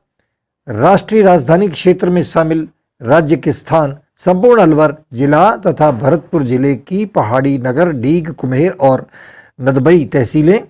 सड़कों का राष्ट्रीय घनत्व 166.47 किलोमीटर। राज्य में सड़कों की लंबाई 31/3/17 तक 2,26,853.86 किलोमीटर। राज्य में सड़कों का घनत्व 31/3/17 तक 66.29 किलोमीटर प्रति 100 वर्ग किलोमीटर। राज्य में राष्ट्रीय मार्ग 39। राज्य में 31/3/2017 तक राष्ट्रीय राजमार्गों की कुल लंबाई 8,202.20 किलोमीटर। राष्ट्रीय राजमार्गों का सर्वाधिक लंबाई नंबर 1 उदयपुर, नंबर 2 बाड़मेर। राष्ट्रीय राजमार्गों का न्यूनतम लंबाई नंबर 1 करौली, नंबर 2 सवाई माधोपुर। राज्य में सर्वाधिक लंबा राष्ट्रीय राजमार्ग NH-15। सबसे छोटा राष्ट्रीय राजमार्ग NH-71B। सबसे व्यस्तम राष्ट्रीय राजमार्ग NH-8। राष्ट्रीय राजमार्गों की सर्वाधिक संख्या वाला जिला पाली 7 NH। राज्य का super zinc smelter plant Chanderia Chittorgarh. राज्य में प्रथम रेल आगरा फोर्ट से बांदीकुई के बीच 1874 में। प्रति 1000 वर्ग किलोमीटर पर रेल रूट की लंबाई 31/3/2016 को 17.15 किलोमीटर। 31 मार्च 2016 को रेल मार्गों की लंबाई 5,893 रूट किलोमीटर। रेल मार्गों की दृष्टि से राजस्थान का स्थान दूसरा, पहला उत्तर प्रदेश का है। राज्य में जिला राज्य का जिला जहां रेल मार्ग नहीं है बांसवाड़ा प्रतापगढ़। राज्य का प्रथम व देश का 14वां अंतर्राष्ट्रीय हवाई अड्डा सांगानेर जयपुर। एशिया का मीटर गेज का सबसे बड़ा रेलवे यार्ड फुलेरा जंक्शन। राज्य में छोटी लाइन नैरो गेज केवल धौलपुर में। देश का पहला लोको इंजन 1895 में अजमेर लोको वर्कशॉप में निर्मित हुआ। देश की प्रथम रेल बस इजरा। वर्ष 2017 में राज्य में पर्यटकों की संख्या थी 475.27 लाख। विदेशी पर्यटक 16.10 लाख, स्वदेशी पर्यटक 459.17 लाख। पर्यटकों की संख्या में गत वर्ष की तुलना में 2016 का जो प्रतिशत है, कुल पर्यटकों में वृद्धि 10.50, स्वदेशी पर्यटकों में वृद्धि 10.66%, विदेशी पर्यटकों में वृद्धि 6.3434%। भारत में आए विदेशी पर्यटकों का राजस्थान में प्रतिशत भाग 2016 में 17.3%। राजस्थान में विदेशी पर्यटक आगमन की दृष्टि से प्रमुख देश फ्रांस, यूके, यूएसए। राज्य में सर्वाधिक विदेशी पर्यटक जयपुर में। राज्य में सर्वाधिक स्वदेशी पर्यटक अजमेर में। राज्य में सहकारिता का प्रारंभ 1904 में अजमेर में। वर्तमान सहकारिता अधिनियम 14/11/2002 से लागू हुआ। शीर्ष सहकारी संस्थाएं 23 हैं। सहकारी शीत भंडार जयपुर व अलवर। सहकारी इसबगोल कारखाना आबू रोड। सहकारी क्षेत्र में बर्फ का कारखाना जयपुर में। राज्य का प्रथम विश्वविद्यालय राजस्थान विश्वविद्यालय जयपुर। राज्य का प्रथम एवं एकमात्र स्वास्थ्य विज्ञान विश्वविद्यालय राजस्थान स्वास्थ्य विज्ञान विश्वविद्यालय जयपुर में। राज्य का प्रथम व एकमात्र तकनीकी विश्वविद्यालय राजस्थान तकनीकी विश्वविद्यालय कोटा। राज्य का प्रथम व एकमात्र संस्कृत विश्वविद्यालय जगतगुरु रामानंद स्वामी राजस्थान संस्कृत विश्वविद्यालय। राज्य का प्रथम व एकमात्र खुला विश्वविद्यालय वर्धमान महावीर खुला विश्वविद्यालय कोटा। राज्य का प्रथम विधि विश्वविद्यालय नेशनल लॉ यूनिवर्सिटी जोधपुर। राज्य का पहला महिला विश्वविद्यालय ज्योति विद्यापीठ महिला विश्वविद्यालय। राज्य का प्रथम व एकमात्र खेल विश्वविद्यालय जो है वो झुंझुनू में है। पंचायती राज व्यवस्था का देश में सर्वप्रथम आरंभ हुआ 2/10/1959 को नागौर में। राजस्थान पंचायती राज अधिनियम 23/4/1994 से लागू हुआ। भारत का पहला भूमिगत परमाणु परीक्षण पोखरण जैसलमेर में हुआ। भारत का दूसरा भूमिगत परमाणु परीक्षण 11 व 13 मई 1998 को खेतोलाई पोखरण में हुआ। पन्ने की सबसे बड़ी अंतर्राष्ट्रीय मंडी जयपुर। राजस्थान लोक सेवा आयोग अजमेर में। राजस्थान राजस्व मंडल अजमेर में। राजस्थान माध्यमिक शिक्षा बोर्ड अजमेर में। राजस्थान उच्च न्यायालय की मुख्य पीठ जोधपुर में। राजस्थान उच्च न्यायालय खंडपीठ जयपुर में। राजस्थान के प्रमुख स्टेडियम सवाई मान सिंह स्टेडियम जयपुर में, उम्मेद सिंह स्टेडियम कोटा में, डॉक्टर करणी सिंह स्टेडियम बीकानेर में, महाराजा गंगा सिंह स्टेडियम श्री गंगानगर में। राजस्थान की 14 खेल अकेडमी: महिला बास्केट अकेडमी जयपुर, बालक बास्केट अकेडमी जैसलमेर जयपुर, बालक फुटबॉल अकेडमी जोधपुर, बालक कबड्डी अकेडमी करौली, महिला हॉकी अकेडमी अजमेर, बालक हॉकी अकेडमी जयपुर, बालक तीरंदाजी अकेडमी उदयपुर, बालिका तीरंदाजी अकेडमी जयपुर, बालक वॉलीबॉल अकेडमी झुंझुनू, बालिका वॉलीबॉल अकेडमी जयपुर, बालक एथलेटिक्स अकेडमी श्री गंगानगर, बालिका एथलेटिक्स अकेडमी जयपुर, बालिका हैंडबॉल अकेडमी जयपुर। राजस्थान का राज्य खेल है बास्केटबॉल। चिड़ावा का गांधी मास्टर प्यारेलाल गुप्ता को कहा गया। थार मरुभूमि में सबसे बड़ा शहर जोधपुर।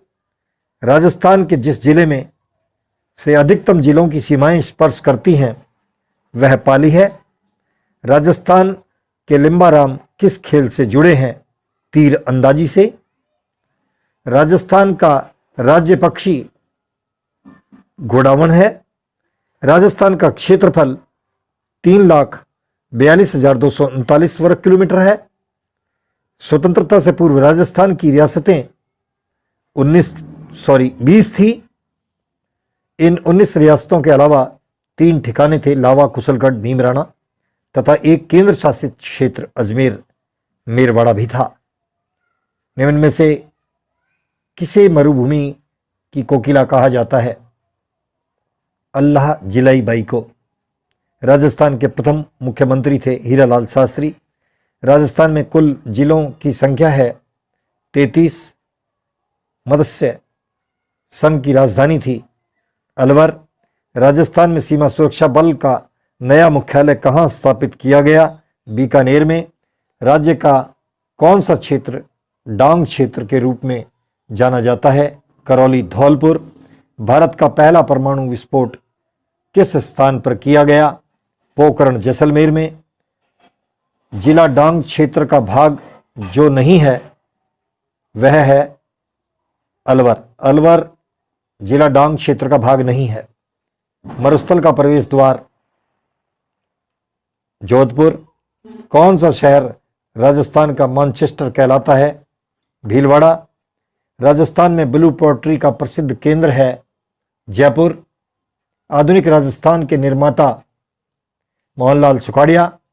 राजस्थान के किस क्षेत्र का दैनिक तापांतर सर्वाधिक रहता है? पश्चिमी क्षेत्र का। वह कौन सी फसल है जिसके उत्पादन व क्षेत्रफल दोनों दृष्टि से राज्य देश में प्रथम स्थान पर है? बाजरा।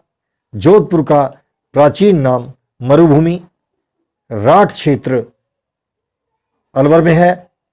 ओरिएंटल रिसर्च इंस्टीट्यूट जोधपुर में है। राजस्थान राज्य उपभोक्ता संरक्षण आयोग का गठन 26 मई 1988 को किया गया। राजस्थान मंत्री परिषद में मंत्रियों की अधिकतम संख्या 30 हो सकती है।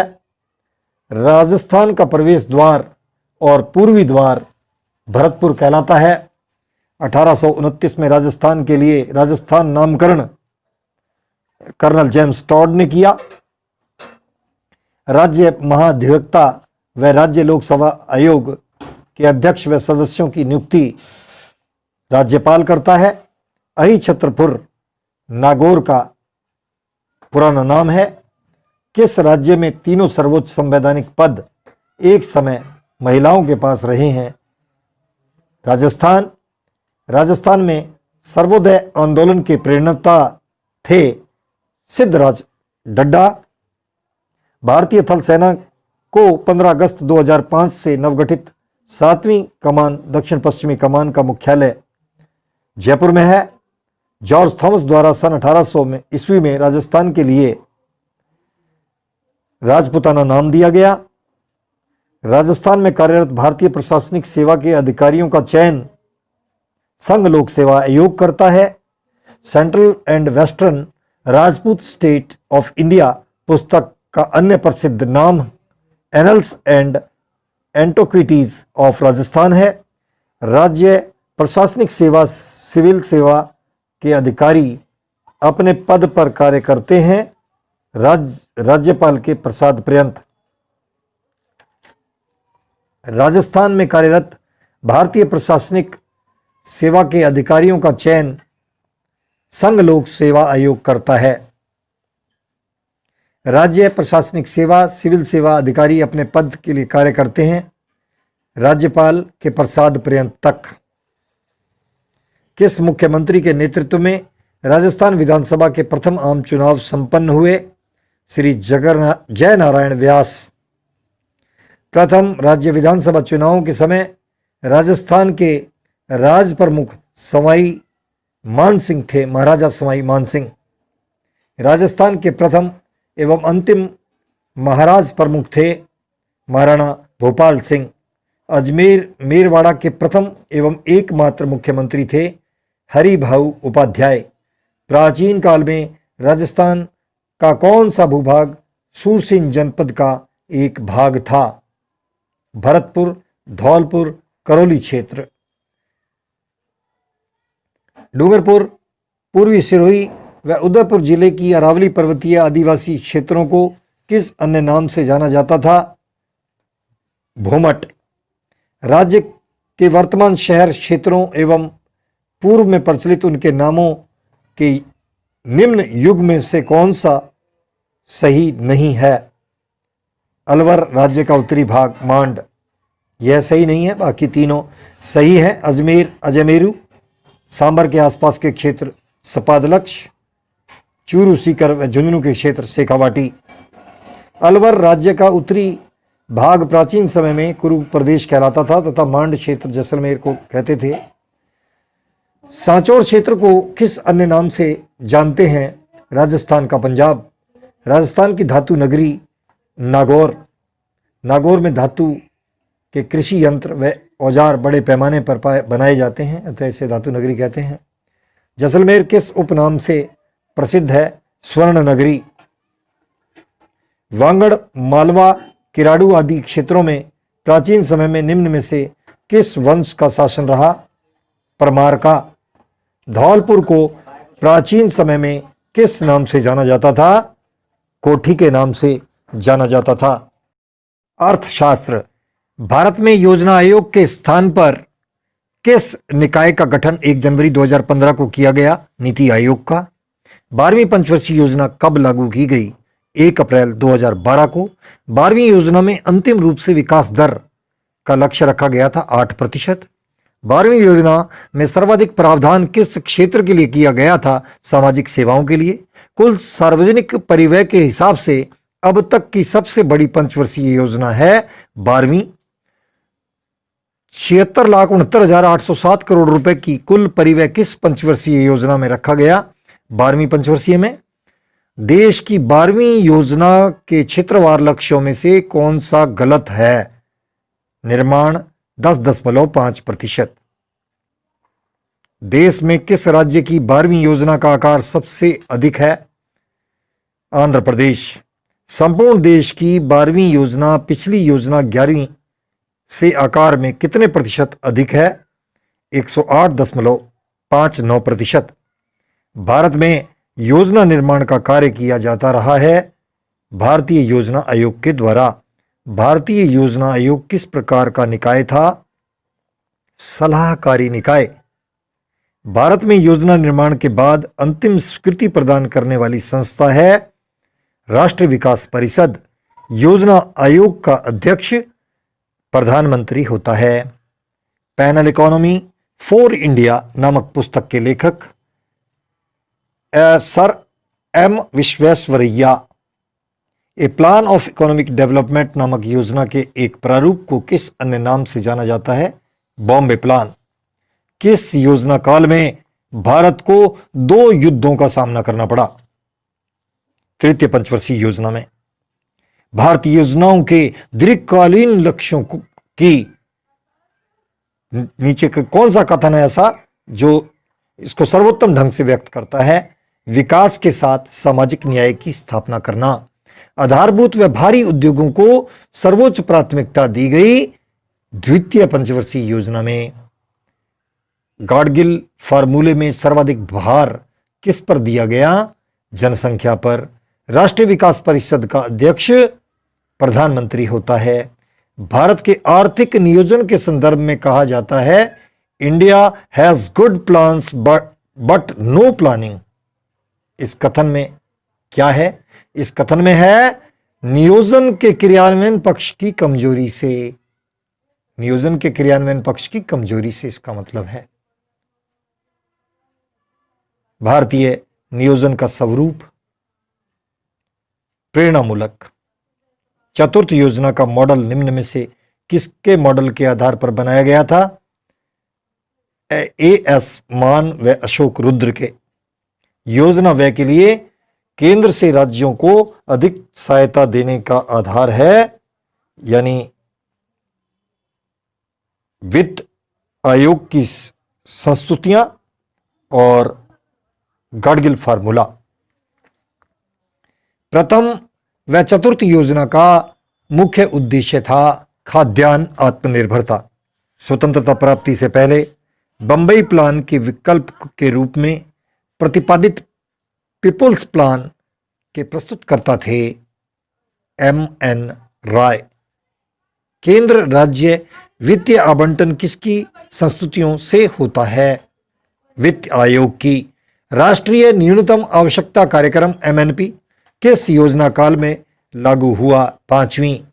समन्वित ग्रामीण विकास कार्यक्रम IRDP किस योजना में प्रारंभ हुआ? छठी योजना में। गरीबी उन्मूलन तथा आत्मनिर्भरता किस योजना का मुख्य उद्देश्य था? पांचवीं। किस पंचवर्षीय योजना में आर्थिक विकास की दर अपने लक्ष्य से अधिक रही? आठवीं। अब तक की सबसे विफल योजना रही है? तीसरी। 10वीं पंचवर्षीय योजना में सकल घरेलू उत्पाद में वार्षिक वृद्धि का लक्ष्य रखा गया था 8%। देश की 11वीं पंचवर्षीय योजना में प्रस्तावित कुल खर्च था 36,44,718 करोड़ रुपए। 10वीं योजना में वास्तविक वृद्धि दर रही 7.6%। 11वीं योजना में कृषि क्षेत्र में 4% वृद्धि के लक्ष्य के विरुद्ध वास्तविक वृद्धि दर रही 3.7%। तीव्र विकास एवं समावेशी विकास किस पंचवर्षीय योजना का मुख्य लक्ष्य रखा गया? 11वीं पंचवर्षीय योजना का। सार्वजनिक परिवहन में 11वीं योजना में किस क्षेत्र में सर्वाधिक व्यय प्रस्तावित किया गया? सामाजिक सेवाएं। 11वीं योजना में निर्धनता अनुपात 2012 तक कितने प्रतिशत तक लाने का लक्ष्य रखा गया? 15%। 11वीं पंचवर्षीय योजना 2007 से 2012 के बीच में भारत के निर्यात में वास्तविक वृद्धि दर रही 19.3%। नियोजन काल में कितनी पंचवर्षीय योजनाओं में वास्तविक विकास दर लक्षित विकास दर से अधिक प्राप्त हुई? 5। प्रथम 5वीं, 6ठी, 7वीं एवं 8वीं पंचवर्षीय योजना में वास्तविक आर्थिक वृद्धि दर लक्ष्य से अधिक रही थी। अब तक कितनी बार पंचवर्षीय योजनाओं का सामान्य क्रम अवरुद्ध हुआ है? 3 बार। नियोजन काल में कितनी वार्षिक योजनाएं बनी? 6। 11वीं योजना 2007 से 12 में कुल प्रस्तावित सार्वजनिक व्यय 36,44,718 करोड़ रुपए था, किंतु वास्तविक व्यय राशि 36,76,936 करोड़ रुपए थी। सामाजिक न्याय तथा समता के साथ आर्थिक विकास किस योजना का प्रमुख उद्देश्य रहा? 9वीं योजना का। योजना में कोर सेक्टर का तात्पर्य है चयनित आधारभूत उद्योगों से। हिंदू वृद्धि दर किस वृद्धि दर से संबंधित है? राष्ट्रीय आय से संबंधित है। भारत में सकल घरेलू बचतों में सर्वाधिक योगदान किसका है? घरेलू क्षेत्र का। अनवरत योजना किस अवधि के लिए बनाई गई थी जो बाद में रद्द कर दी गई? 1978 से 1983 की अवधि के लिए। भारतीय अर्थव्यवस्था कैसी अर्थव्यवस्था है? विकासशील अर्थव्यवस्था है भारतीय अर्थव्यवस्था। भारतीय अर्थव्यवस्था के आधारभूत लक्षण हैं यानी निम्न प्रति व्यक्ति आय एवं जनाधिक्य की स्थिति, कृषि की प्रधानता और असंतुलित आर्थिक विकास की दरिद्रता। इतिहास। मौर्य प्रशासन। चंद्रगुप्त मौर्य के नेतृत्व में भारत ने सर्वप्रथम राजनीतिक केंद्रीकरण के दर्शन किए तथा चक्रवर्ती सम्राट की अवधारणा को व्यवहारिक रूप प्रदान किया। यह नौकरशाही पर आधारित प्रशासन था। मौर्य साम्राज्य में प्राचीन भारत में सर्वाधिक विशाल नौकरशाही थी। केंद्रीय शासन। मौर्य साम्राज्य एक केंद्रीकृत प्रशासन था जिसकी पहुंच नागरिक जीवन के सभी क्षेत्रों में थी तथा इसकी चिंता बाजार व्यवस्था के नियंत्रण से लेकर नागरिक जीवन में नैतिक मूल्यों की सुरक्षा तक थी। मौर्य साम्राज्य की राजतंत्रात्मक शासन पद्धति में राजा केंद्रीय शासन का प्रमुख था। राजशक्ति निरंकुश पितृसत्तावाद पर आधारित थी। प्रशासनिक विभाग। मौर्य प्रशासन में उच्च अधिकारियों को तीर्थ कहा जाता था। इसकी संख्या 18 थी। इन्हें महात्म्य संज्ञा भी दी गई है। 18 तीर्थ महात्म्य।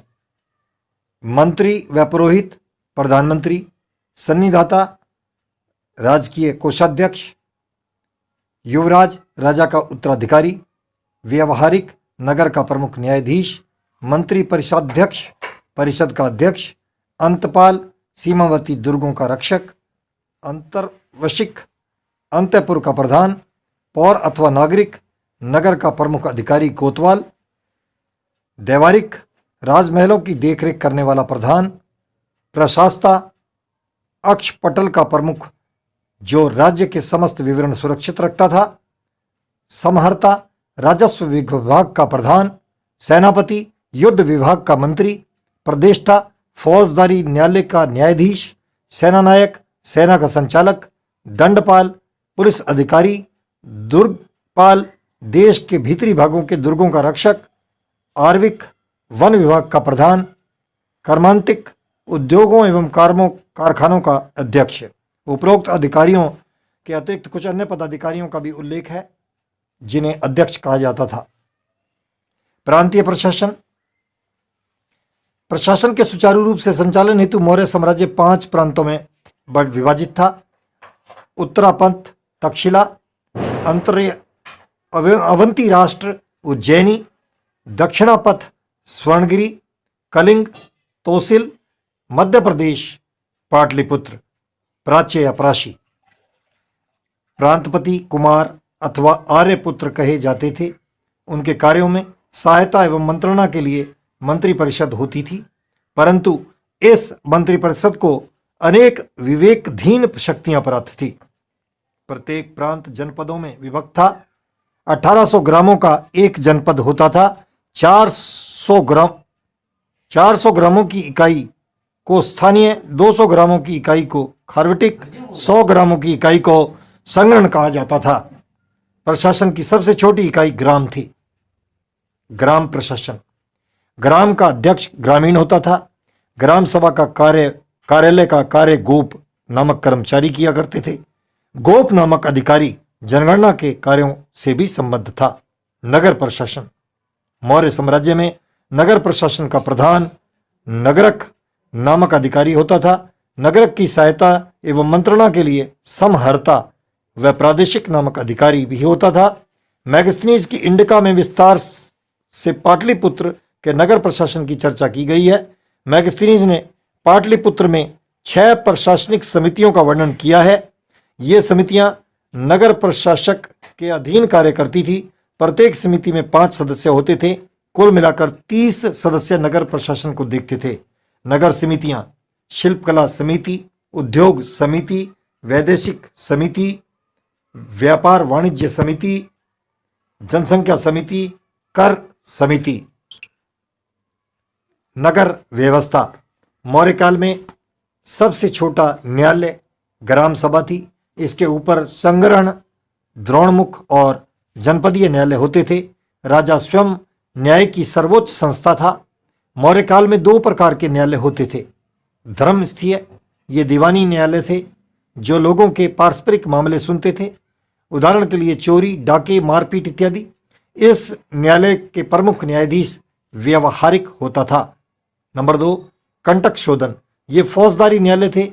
ये राज्य एवं व्यक्ति के मध्य विवादित मामलों में न्याय करते थे। इनका प्रमुख न्यायाधीश प्रतिष्ठा होता था। मौर्यकालीन दंड व्यवस्थाएं कठोर थी। जल, अग्नि तथा विष द्वारा दिव्य परीक्षाएं ली जाती थी। मैगस्थनीज कहता है कि मौर्य काल में अपराध प्राय नहीं होते थे तथा लोग अपने घरों में ताला नहीं लगाते थे। गुप्तचर व्यवस्था। मौर्य काल में यह विभाग एक पृथक अमात्य के अधीन रखा गया था जिसे महामत्यापसर्प कहा जाता था। गुप्तचरों को अर्थशास्त्र के में गुड पुरुष कहा जाता था। अर्थशास्त्र में 2 प्रकार के गुप्तचरों का उल्लेख है। नंबर 1, संस्था, एक ही स्थान पर रहने वाले। नंबर 2, संचरा, प्रत्येक स्थानों पर भ्रमण करने वाले। सेना। मौर्य सेना का प्रबंध 6 समितियों द्वारा होता था। प्रत्येक समिति में 5-5 सदस्य होते थे। ये समितियां 6 विभाग देखती थी। जल सेना, पैदल सेना, सामग्री, अश्व, रथ व गज। मौर्यकालीन समाज। सामाजिक जीवन। मौर्य काल में वर्ण कठोर होकर जाति के रूप में बदल गए जिनका आधार जन्म था। मैगस्थनीज ने भारत समाज में 7 वर्गों का उल्लेख किया है। नंबर 1, दार्शनिक, 2, कृषक, 3, सैनिक, 4, पशुपालक व चरवाहे, 5, निरीक्षक, 6, मंत्री, 7, शिल्पी। मैगस्थनीज भारत में दास प्रथा का उल्लेख नहीं करता। अर्थशास्त्र में वार्ता अर्थात कृषि, पशुपालन एवं वाणिज्य को शूद्र का धर्म बतलाया गया है। मौर्य काल में संयुक्त परिवार प्रथा थी। व 8 प्रकार के विवाह प्रचलित थे। उच्च जाति के व्यक्ति का अपने नीचे की जाति की स्त्री से विवाह अनुलोम विवाह तथा उच्च जातीय कन्या का निम्न जातीय वर्ग के साथ विवाह प्रतिलोम विवाह कहलाता था। मैगस्टीन्स के अनुसार लोग मितव्ययी तथा उच्च नैतिक आचरण वाले थे। आर्थिक जीवन। मौर्य काल में अधिकांश जनता के जीवन का प्रमुख आधार कृषि था। इस काल में हमें गेहूं, जौ, चावल, विभिन्न प्रकार की दालें व कपास तथा गन्ना की सूचना मिलती है। कृषि के क्षेत्र में इस काल में लौह उपकरणों की संख्या में वृद्धि हुई। राजकीय भूमि की व्यवस्था करने वाला प्रधान अधिकारी सीताध्यक्ष था। भूमि कर को भाग कहा जाता था। यह उपज का 1/6 भाग होता था। राज्य की भूमि को सीता भूमि कहा जाता था। राजकीय भूमि से प्राप्त आय को सीता कहा जाता था। व्यापारिक जहाजों का निर्माण मौर्य काल का एक प्रमुख उद्योग था। अस्त्र निर्माण व जहाज निर्माण पर राज्य का एकाधिकार था। भारत में मौर्य काल में पश्चिम भारत में भृगुकच्छ तथा पूर्व में ताम्रलिप्ति प्रमुख बंदरगाह थे। इस समय बंगाल अपने मलबल के व्यवसाय के लिए प्रसिद्ध था। खान उद्योग में लौह, तांबे एवं सोने के खनन पर विशेष बल दिया गया। मगध क्षेत्र में लोहे का उत्पादन होता था। दक्षिण में सुवर्णगिरी शब्द का प्रयोग उस क्षेत्र की सोने की खान से निकटता को दर्शाता है। इस काल में वस्त्र निर्माण एक महत्वपूर्ण उद्योग था। व्यापारिक मार्ग। मौर्य काल में व्यापारिक मार्ग के रूप में उत्तरापथ प्रचलन था। मार्ग निर्माण राज्य का विशेष दायित्व था। मैगस्टीन्स के अनुसार इसके लिए एक एग्रोनोमाई नामक अधिकारी था। उत्तरापथ पूर्व में ताम्रलिप्ति बंदरगाह को पश्चिम में बड़ौद से तथा उत्तर पश्चिम में तक्षशिला से जोड़ता था। मौर्यकाल उद्योग धंधों की संस्थाओं को श्रेणी कहा जाता था। श्रेणियों के अपने न्यायालय होते थे। श्रेणी न्यायालय का प्रधान महाश्रेष्ठी कहलाता था। मौर्य काल में सिक्कों का प्रचलन हो चुका था। चांदी के सिक्कों का कर्षापण या धारण तथा तांबे के सिक्कों को मासक कहा जाता था। अर्थशास्त्र में राजकीय टकसाल का भी उल्लेख मिलता है, जिसका अध्यक्ष लक्षणाध्यक्ष होता था। वह मुद्राओं का परीक्षण करने वाला अधिकारी रूपदर्शक कहलाता था। मौर्य काल में प्रथम बार कर प्रणाली की विस्तृत रूपरेखा प्रस्तुत की गई। मौर्य काल में वाणिज्य व्यापार में भी राज्य की भागीदारी थी। राजकीय वस्तु राजपण्य कहलाती थी। व्यापारिक गतिविधियां एक पण्याध्यक्ष नामक अधिकारी के निरीक्षण में रखी गई थी। राज्य के द्वारा वस्तुओं का सोमा शुल्क एवं व्यापारिक कर लगाए जाते थे। इस काल में आहत मुद्राओं की प्रचुरता थी। नगरीकरण। अशोक के अभिलेखों में पाटलिपुत्र के अतिरिक्त 7 नगरों का जिक्र हुआ। तक्षशिला, तोसली, इशिला, उज्जैन, संपा, कौशाम्बी और स्वर्णगिरी। इसके अतिरिक्त मैगस्थनीज ने मथुरा का जिक्र किया है। मौर्य का वैदेशिक संपर्क। मौर्यों की विदेशी नीति पश्चिम पड़ोसियों की ओर विशेष रूप से केंद्रित रही है, जबकि पूर्व की तरफ उन्होंने कोई खास दिलचस्पी नहीं दिखाई। इसका कारण यह था कि मौर्य राज्य की नींव पश्चिमी शक्ति के साथ संघर्ष के बाद ही पड़ी थी। चंद्रगुप्त मौर्य ने सिकंदर की मृत्यु से उत्पन्न अव्यवस्था का लाभ उठाकर उत्तर पश्चिम में ही मौर्य राज्य की स्थापना की थी। सेल्यूकस निकेटर के साथ हुए युद्ध से चंद्रगुप्त को एरियाना का क्षेत्र प्राप्त हुआ। इसके साथ ही उत्तर पश्चिम में उसकी सीमा हिंदू कुश तक पहुंच गई। चंद्रगुप्त मौर्य ने कूटनीति के माध्यम से अपनी सैनिक विजय को स्थायित्व प्रदान करना चाहा। यही वजह है कि मौर्य साम्राज्य एवं सीरियाई साम्राज्य के बीच अच्छे ताल्लुकात कायम हुए और सेल्यूकस के राजदूत के रूप में मैगस्थनीज कई वर्षों तक चंद्रगुप्त के दरबार में रहा। चंद्रगुप्त के उत्तराधिकारी बिंदुसार ने भी पश्चिम पड़ोसियों से संपर्क बनाए।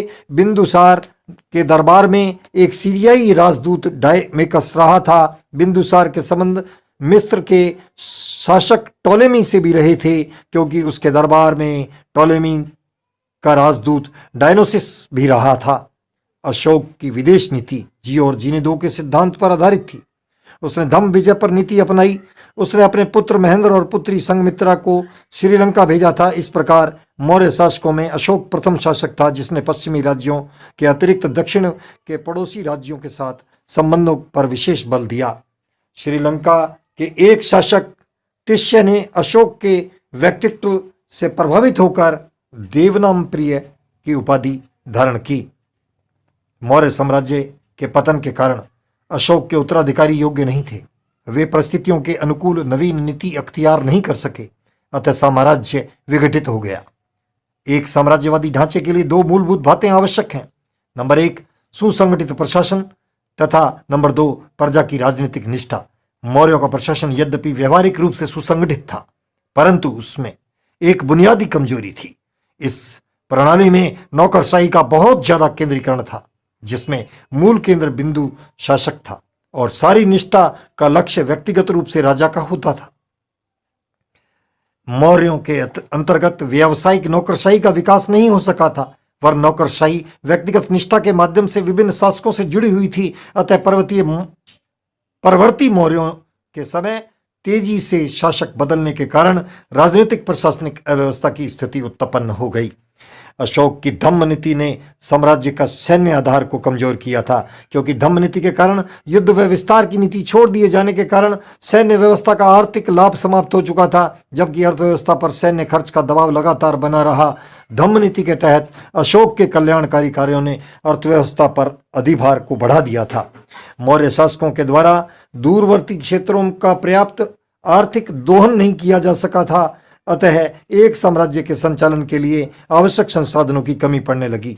मौर्य अर्थव्यवस्था पर बहुत अधिक दबाव था। सेना के रक्षणावेक्षण के लिए अधिकारियों को वेतन देने तथा नई साफ की गई भूमि पर बस्तियां बसाने के लिए एक बहुत बड़े परिमाण में राजस्व की आवश्यकता ने कोष को निश्चित रूप से भारग्रस्त किया होगा। राजस्व प्राप्ति के सामान्य साधन मौर्य साम्राज्य के लिए पर्याप्त नहीं थे। मौर्य काल में सांस्कृतिक विकास। मौर्य युग कला की दृष्टि से विशिष्ट युग था। एक केंद्रीय शासन व्यवस्था, लिपि का आविष्कार और मुद्राओं के प्रयोग के साथ स्थापत्य और कला के क्षेत्र में पत्थर का प्रयोग सर्वप्रथम इसी युग में प्रारंभ हुआ। कला के इतिहास में माध्यम का परिवर्तन मौर्य युग की बहुत बड़ी देन थी। मौर्य काल में बौद्ध धर्म की प्रधानता थी, अतः बौद्ध धर्म के प्रचार प्रसार के लिए ललित कलाओं का उपयोग किया गया था। भवन निर्माण कला, मूर्ति कला, चित्रकला आदि का उपयोग बौद्ध धर्म के प्रसारण के लिए किया गया था। मौर्यकालीन कला और स्थापत्य को हम निम्न प्रकार समझ सकते हैं। राजा प्रसाद और प्राचीर। मौर्यों का स्थापत्य वैभव की सूचना मैगस्थनीज और कौटिल्य के ग्रंथों में मिलती है। मैगस्थनीज ने पाटलिपुत्र नगर और मौर्य राज प्रसाद का विवरण दिया है। मौर्य सम्राटों की राजधानी पाटलिपुत्र एक बहुत ही विशाल नगरी थी, जो गंगा और सोन नदियों के संगम पर स्थित थी। इसका लैटिन नाम पालिब्रोथा था। इसका निर्माण एक दुर्ग के रूप में हुआ था। पाटलिपुत्र नगर एक प्राचीर से घिरा हुआ था, जिसमें 64 द्वार और 570 भुज थे। इसका प्रासाद लकड़ी का बना हुआ था। कौटिल्य ने भी नगरों में व उनमें निर्मित भवनों व राजप्रसादों का बहुत भव्य विवरण दिया है। मैगस्थनीज ने पाटलिपुत्र नगर के चारों ओर लकड़ी के एक प्राचीर और परिखा का उल्लेख किया है। मौर्यकालीन भवनों का सबसे सुंदर उदाहरण पटना के निकट कुम्हार में मौर्य प्रासाद में दिखाई देता है। मुद्रा राक्षस के अनुसार पाटलिपुत्र नगर की सुरक्षा के लिए लकड़ी की 4 दीवारी का भी निर्माण किया गया था, जिसमें तीरंदाजी के लिए अनेक छिद्र बने थे। राज तरंगणी के अनुसार अशोक ने श्रीनगर व देवपाटन नगरों की स्थापना करवाई। मौर्य स्तंभ। मौर्य युग के में पत्थर के स्तंभ बनाने की परंपरा दिखाई देती है।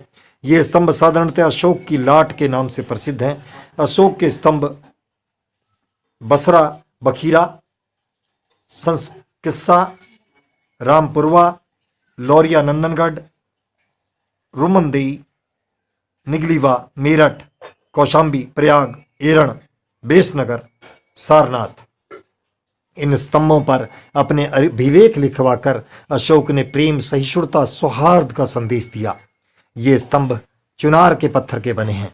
इन स्तंभों के शीर्ष अधिकतर पशुओं की आकृति से मंडित हैं। प्राय इन शीर्षों को सिंह, हाथी या वृषभ की आकृति प्राप्त हुई। मौर्य स्तंभ की शीर्ष मूर्तियां 5 हैं: मेखला, घंटा या उल्टा कमल, चौकी, पशु मूर्ति, चक्र। विश्व कला के इतिहास में मौर्य स्तंभों जैसे स्तंभ अन्यत्र उपलब्ध नहीं है। मौर्यकालीन स्तंभों पर एक विशेष प्रकार की चमक मिलती है। अशोक के एकाश्म स्तंभ मौर्यों की राजकीय कला का सर्वोत्तम उदाहरण उच्च कोटि के पॉली संयुक्त विशाल एवं सुरुचिपूर्ण आकार वाले स्तंभ जो एकाश्म तथा स्वतंत्र रूप से स्थापित हैं। ये स्तंभ बलुआ पत्थर से निर्मित हैं। इसके ऊपरी काली लेप लगाई जाती थी जिसकी चमक आज भी विद्यमान है। आकार एवं अवधारणा के अंतर के बावजूद पर इन पर आखमनी प्रभाव झलकता है। सारनाथ का स्तंभ यह अशोक के स्तंभों का सर्वश्रेष्ठ नमूना है जो हल्के गुलाबी रंगों के बलुआ पत्थरों से बना हुआ है। इसमें 4 सिंह पीठ सटाए हुए तथा चारों दिशाओं की ओर मुंह किए हुए हैं। इसमें महाधर्म चक्र है जिसमें 24 तीलियां हैं। सिंहों के नीचे की फलक पर चारों दिशाओं में 4 चक्र बने हुए हैं। इस पर 4 पशु गज, सिंह, बैल, अश्व की आकृति उत्कीर्ण है। उसकी विशेषता के कारण भारत सरकार ने इसको भारतीय का राष्ट्रीय चिन्ह स्वीकार किया। गुफाएं, 7 घर। अशोक और उसके पौत्र दशरथ ने पहाड़ को काटकर गुहा बनाने की परंपरा प्रारंभ की। इस युग में बिहार में नागार्जुन और बाराबार में की पहाड़ियों को काटकर निर्ग्रंथों व साधुओं के लिए गुफाओं का निर्माण करवाया गया। ये गुहाएं गिनती में 7 हैं, इसलिए इन्हें 7 घर कहा जाता है। इन गुहाओं को लकड़ी की झोपड़ियों की अनुकृति पर निर्मित किया गया था। इन 7 गुहाओं में बाराबार की पहाड़ी में 4 कर्ण, चौपड़, सुदामा, लोमश ऋषि व विश्व झोपड़ी की गुफा तथा नागार्जुन की पहाड़ी में दशरथ द्वारा निर्मित करवाई गई 3 गुहाएं गोपिका, वधिक और वहिक। इन तीनों में गोपिका गुफा मुख्य है जिसका निर्माण दशरथ ने अपने राज्याभिषेक वर्ष में कराया था। सुदामा की गुफा का निर्माण अशोक ने अपने शासनकाल के 12वें वर्ष में तथा कर्ण, चौपड़ की गुफा को 19वें वर्ष में करवाया था। विश्व झोपड़ी की गुफा का निर्माण अशोक के शासनकाल के 12वें वर्ष में हुआ था। इन सभी गुहाओं में लोमश ऋषि अपने अलंकृत प्रवेश द्वार के लिए प्रसिद्ध हैं। यह दशरथ के समय बनी थी। यह बाराबार समूह की सबसे प्रसिद्ध गुफा है। इनके अतिरिक्त राजगृह से 13 मील दूरी पर स्थित सीतामढ़ी गुफा है। इन गुफाओं से अशोक की धार्मिक सहिष्णुता की जानकारी होती है। चैत्यों का स्तूप के साथ घना संबंध रहा है। जिस कक्ष में पूजा और आराधना होती थी उसे चैत्य कहते थे। अजंता की हीन यानी चैत्य गृह अशोक के काल का है। पूना के समीप भांजा की गुफा है और इसका चैत्य सर्वाधिक प्राचीन माना गया है। इसका निर्माण लगभग 200 ईस्वी पूर्व हुआ था। स्तूप बुद्ध और महान अरहतों की अस्थियों पर बनाई गई समाधियां स्तूप कहलाती हैं। स्तूप मिट्टी, प्रस्तर अथवा पकी ईंटों की एक विशाल अर्ध गुंबदाकार संरचना होती है जिनमें बुद्ध और उनके महत्वपूर्ण शिष्यों के अवशेष या महत्वपूर्ण वस्तुओं को रखा जाता है। सांची और सारनाथ के स्तूप प्रसिद्ध हैं। सांची का स्तूप वर्तमान में मध्य प्रदेश के रायसेन जिले में विदिशा के समीप स्थित है। सबसे प्राचीन स्तूप नेपाल की सीमा पर पिपरहावा में है जो संभवतः अशोक से भी प्राचीन और शायद बुद्ध के कुछ ही काल के बाद का बना हुआ है। इलाहाबाद से दक्षिण पश्चिम की ओर बुंदेलखंड के नागौद रियासत में बरहुत नामक स्थान पर एक विशाल स्तूप था। श्री कनिंघम ने सर्वप्रथम 1873 में इस स्थान का पता लगाया था।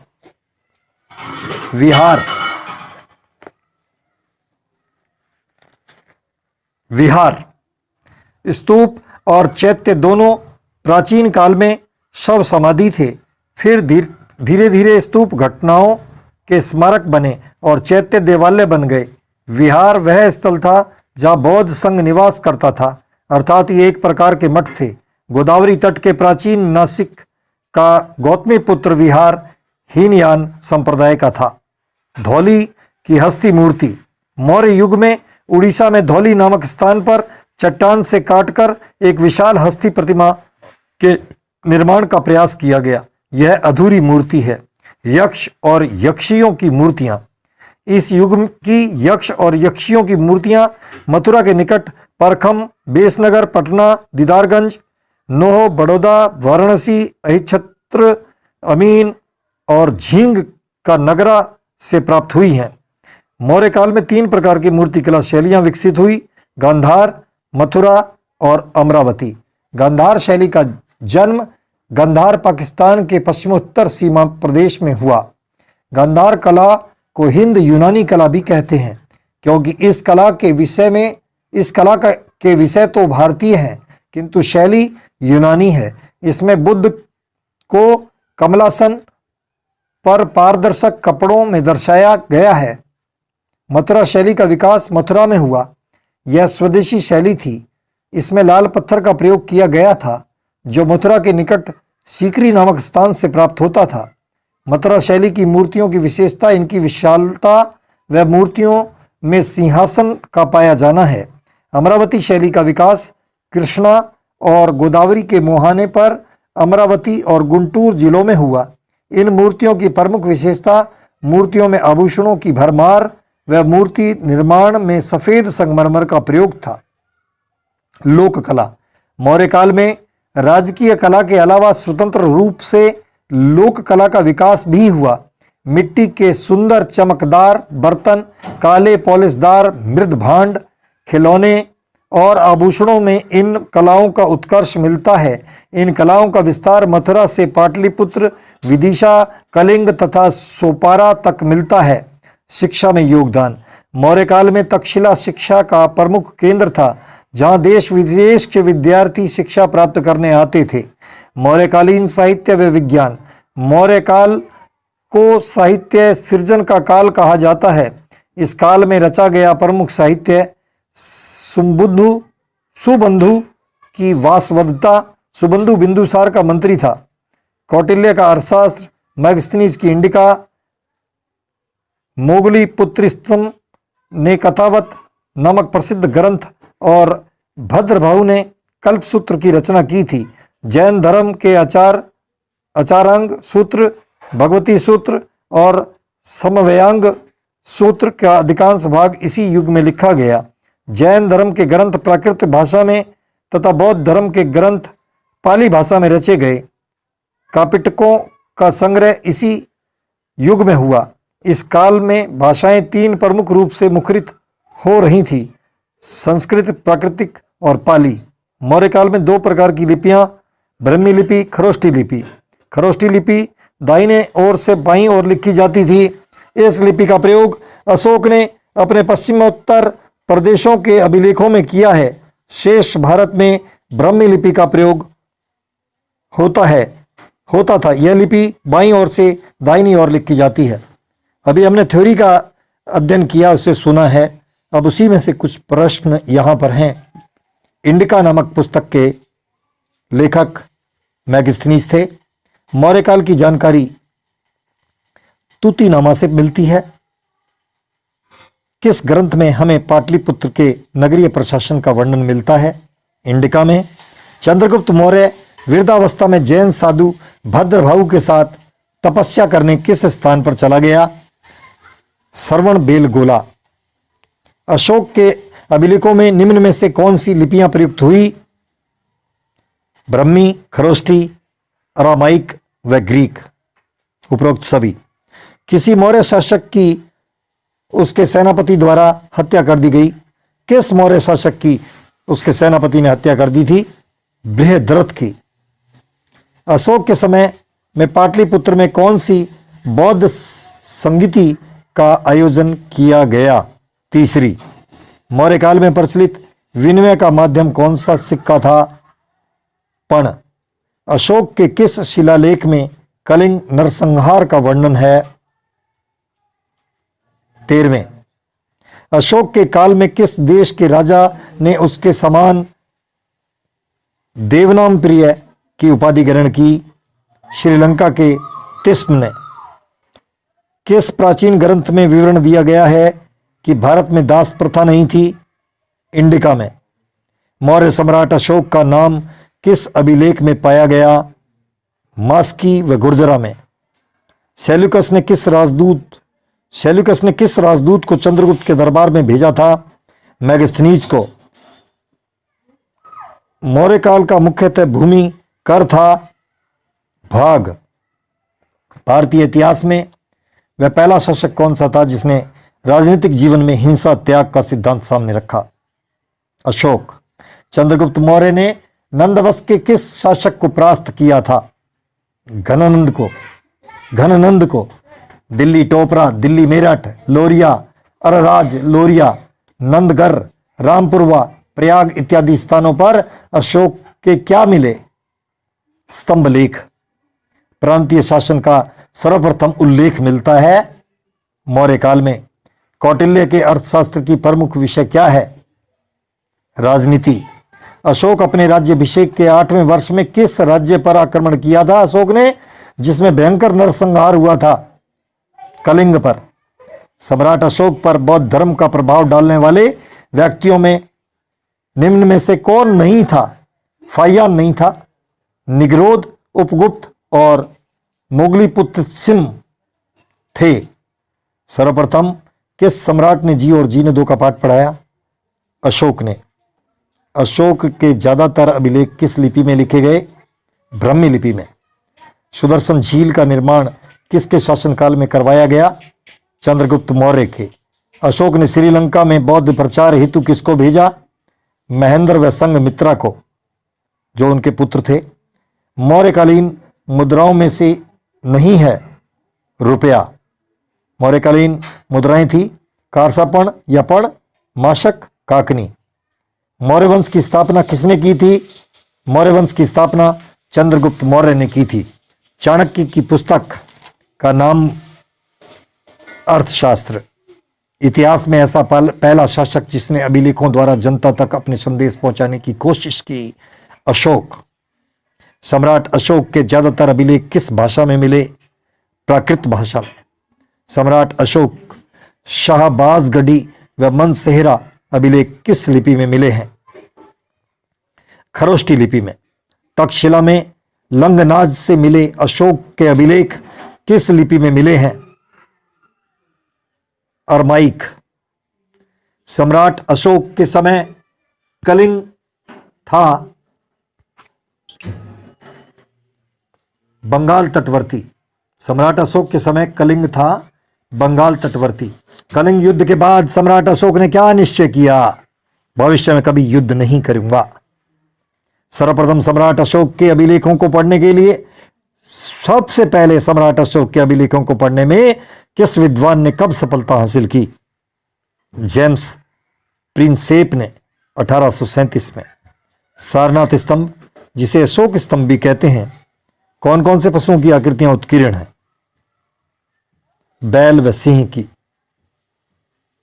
सारनाथ स्तंभ के चक्र में कितनी तीलियां हैं? 24। सम्राट अशोक के 14वें शिलालेख 8 भिन्न भिन्न स्थानों से प्राप्त हुए। निम्न स्थानों को सुमेलित कीजिए। इसे अपनी पाठ्यपुस्तक में ही देखिए। मौर्य वंश के संस्थापक चंद्रगुप्त मौर्य के राजनीतिक गुरु और प्रधानमंत्री का नाम था विष्णुगुप्त। निम्न में से किस शासक को शत्रु का संहारक कहा जाता है? बिंदुसार को। पुराणों में अशोक का नाम मिलता है अशोक वर्धन। दिव्यवदान के अनुसार अशोक को बौद्ध धर्म में किसने दीक्षित किया था? उपगुप्त ने। किस अभिलेख को अशोक स्पष्टतः बुद्ध धम्म और संघ का अभिवादन करता है? भब्र शिलालेख में। स्वर्ण बेलगोला स्थित है कर्नाटक में। अशोक के शासनकाल में आयोजित बौद्ध संगति का अध्यक्ष था मोगलीपुत्तिस। बिंदुसार पुत्र था चंद्रगुप्त मौर्य का। ग्रीक शासक सेल्यूकस को किसने हराया था? चंद्रगुप्त मौर्य ने। अर्थशास्त्र के अनुसार किस अधिकारी को राजस्व एकत्रित करने का उत्तरदायित्व दिया गया? समहर्ता को। कौन मौर्य शासक जैन था? संप्रति। अशोक के किस अभिलेख में यह घोषणा की गई कि सभी मनुष्य मेरी संतान की भांति है? धौली अभिलेख में। रोमिनदेही स्तंभ किसके शासनकाल का है? अशोक के। अशोक का कौन सा अभिलेख धार्मिक सहिष्णुता के सिद्धांत को समर्पित है? द्वादश शिलालेख।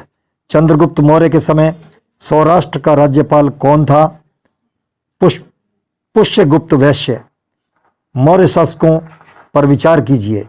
प्रश्न को आप अपनी पुस्तक में पढ़ें। मध्य प्रदेश में वह कौन सा स्थान है जहां अशोक के अभिलेख में उसके नाम का उल्लेख है? गुर्जरा। मौर्य साम्राज्य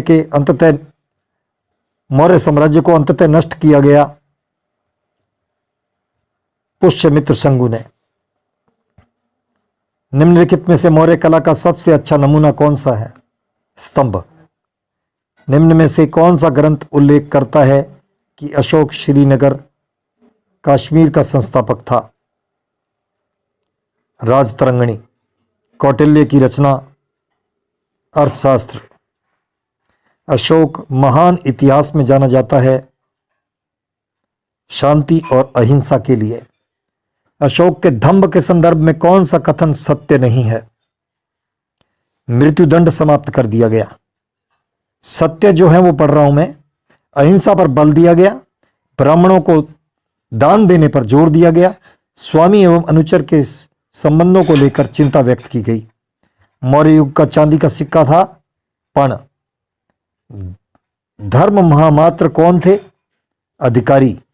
श्रीलंका में बौद्ध धर्म के प्रचार करने वाले महेंद्र ने किससे बौद्ध ग्रंथ का अध्ययन किया था? मोगलीपुत्तिस से। वह भिक्षु कौन था जिसके साथ चंद्रगुप्त मौर्य दक्षिण भारत गया था? भद्रबाहु। धर्म महामात्र का कार्य था नैतिक सिद्धांतों का प्रचार। अशोक को स्मरण किए जाने का कारण है जनहित। भारतीय लोगों के जिस गुण की मैगस्थनीज ने प्रशंसा की थी वह था उच्च नैतिक स्तर। यूनानी राजदूत डाइमेकस किसके शासनकाल में भारत आया? बिंदुसार के। स्वर्ण बेलगोला का संबंध है चंद्रगुप्त मौर्य से। यूनानी लेखकों ने किस मौर्य शासक को अमित्रघात की संज्ञा दी? बिंदुसार को। बिंदुसार की राज्यसभा में आने वाली सीरिया का राजदूत कौन था? डाइमेकस। प्राचीन भारत के संदर्भ में करसापण क्या था? साधारणतः प्रचलित सिक्के। अशोक की धम्म नीति का मूल मंत्र या सिद्धांत क्या था? आत्मनियंत्रण। निम्न में से किसमें वर्णित है कि बिंदुसार की मृत्यु के बाद अशोक और उसके भाइयों में राजगद्दी के लिए संघर्ष हुआ, जिसमें कहा जाता है कि अशोक ने अपने अनेक भाइयों का वध किया? महावंश में। मौर्यकालीन मृद भांडों को क्या कहा जाता है? उत्तरी काली पॉलिश वाले भांड। निम्न में से किन राजाओं ने सौराष्ट्र अंचल में जल संसाधन व्यवस्था पर पर्याप्त ध्यान दिया? ये प्रश्न आपको पुस्तक में से देखना है। निम्न में से किसने यूनानी लेखकों के सेंड्रोकोटस का समीकरण चंद्रगुप्त मौर्य से किया? William Jones. निम्न में से कौन अशोक का समकालीन नहीं था? डायोडोटस। बाकी अंतियोकस, अंतिकिन, टॉलेमी ये समकालीन थे। मौर्य काल में वाणिज्य अधीक्षक कहलाता था पण्याध्यक्ष। मौर्य काल में शिक्षा का सर्वाधिक प्रसिद्ध केंद्र था तक्षशिला। अशोक का कौन सा शिलालेख 5 यवनों, राज्यों, धर्म प्रचारकों को भेजने का वर्णन करता है? 13वां शिलालेख। किसे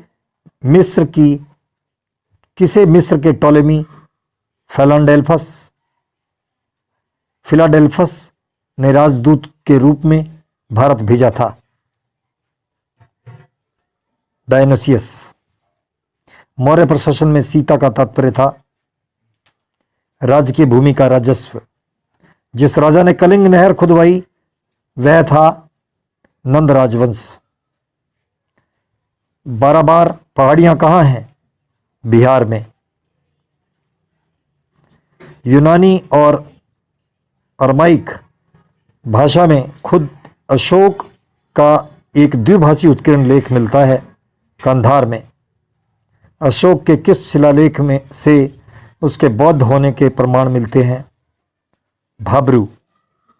निम्न में से कौन सा एक मूर्ति शिल्प मौर्य काल का नहीं है? मथुरा से प्राप्त खड़ी बुद्ध मूर्ति। सारनाथ सिंह शीर्ष, धौली की हस्तमूर्ति, रामपुर व वृक्ष मूर्ति शिल्प मौर्य कला के हैं। राज्य में सर्वाधिक पंजीकृत फैक्ट्रियां जयपुर जिले में हैं। राज्य में सर्वाधिक निर्यात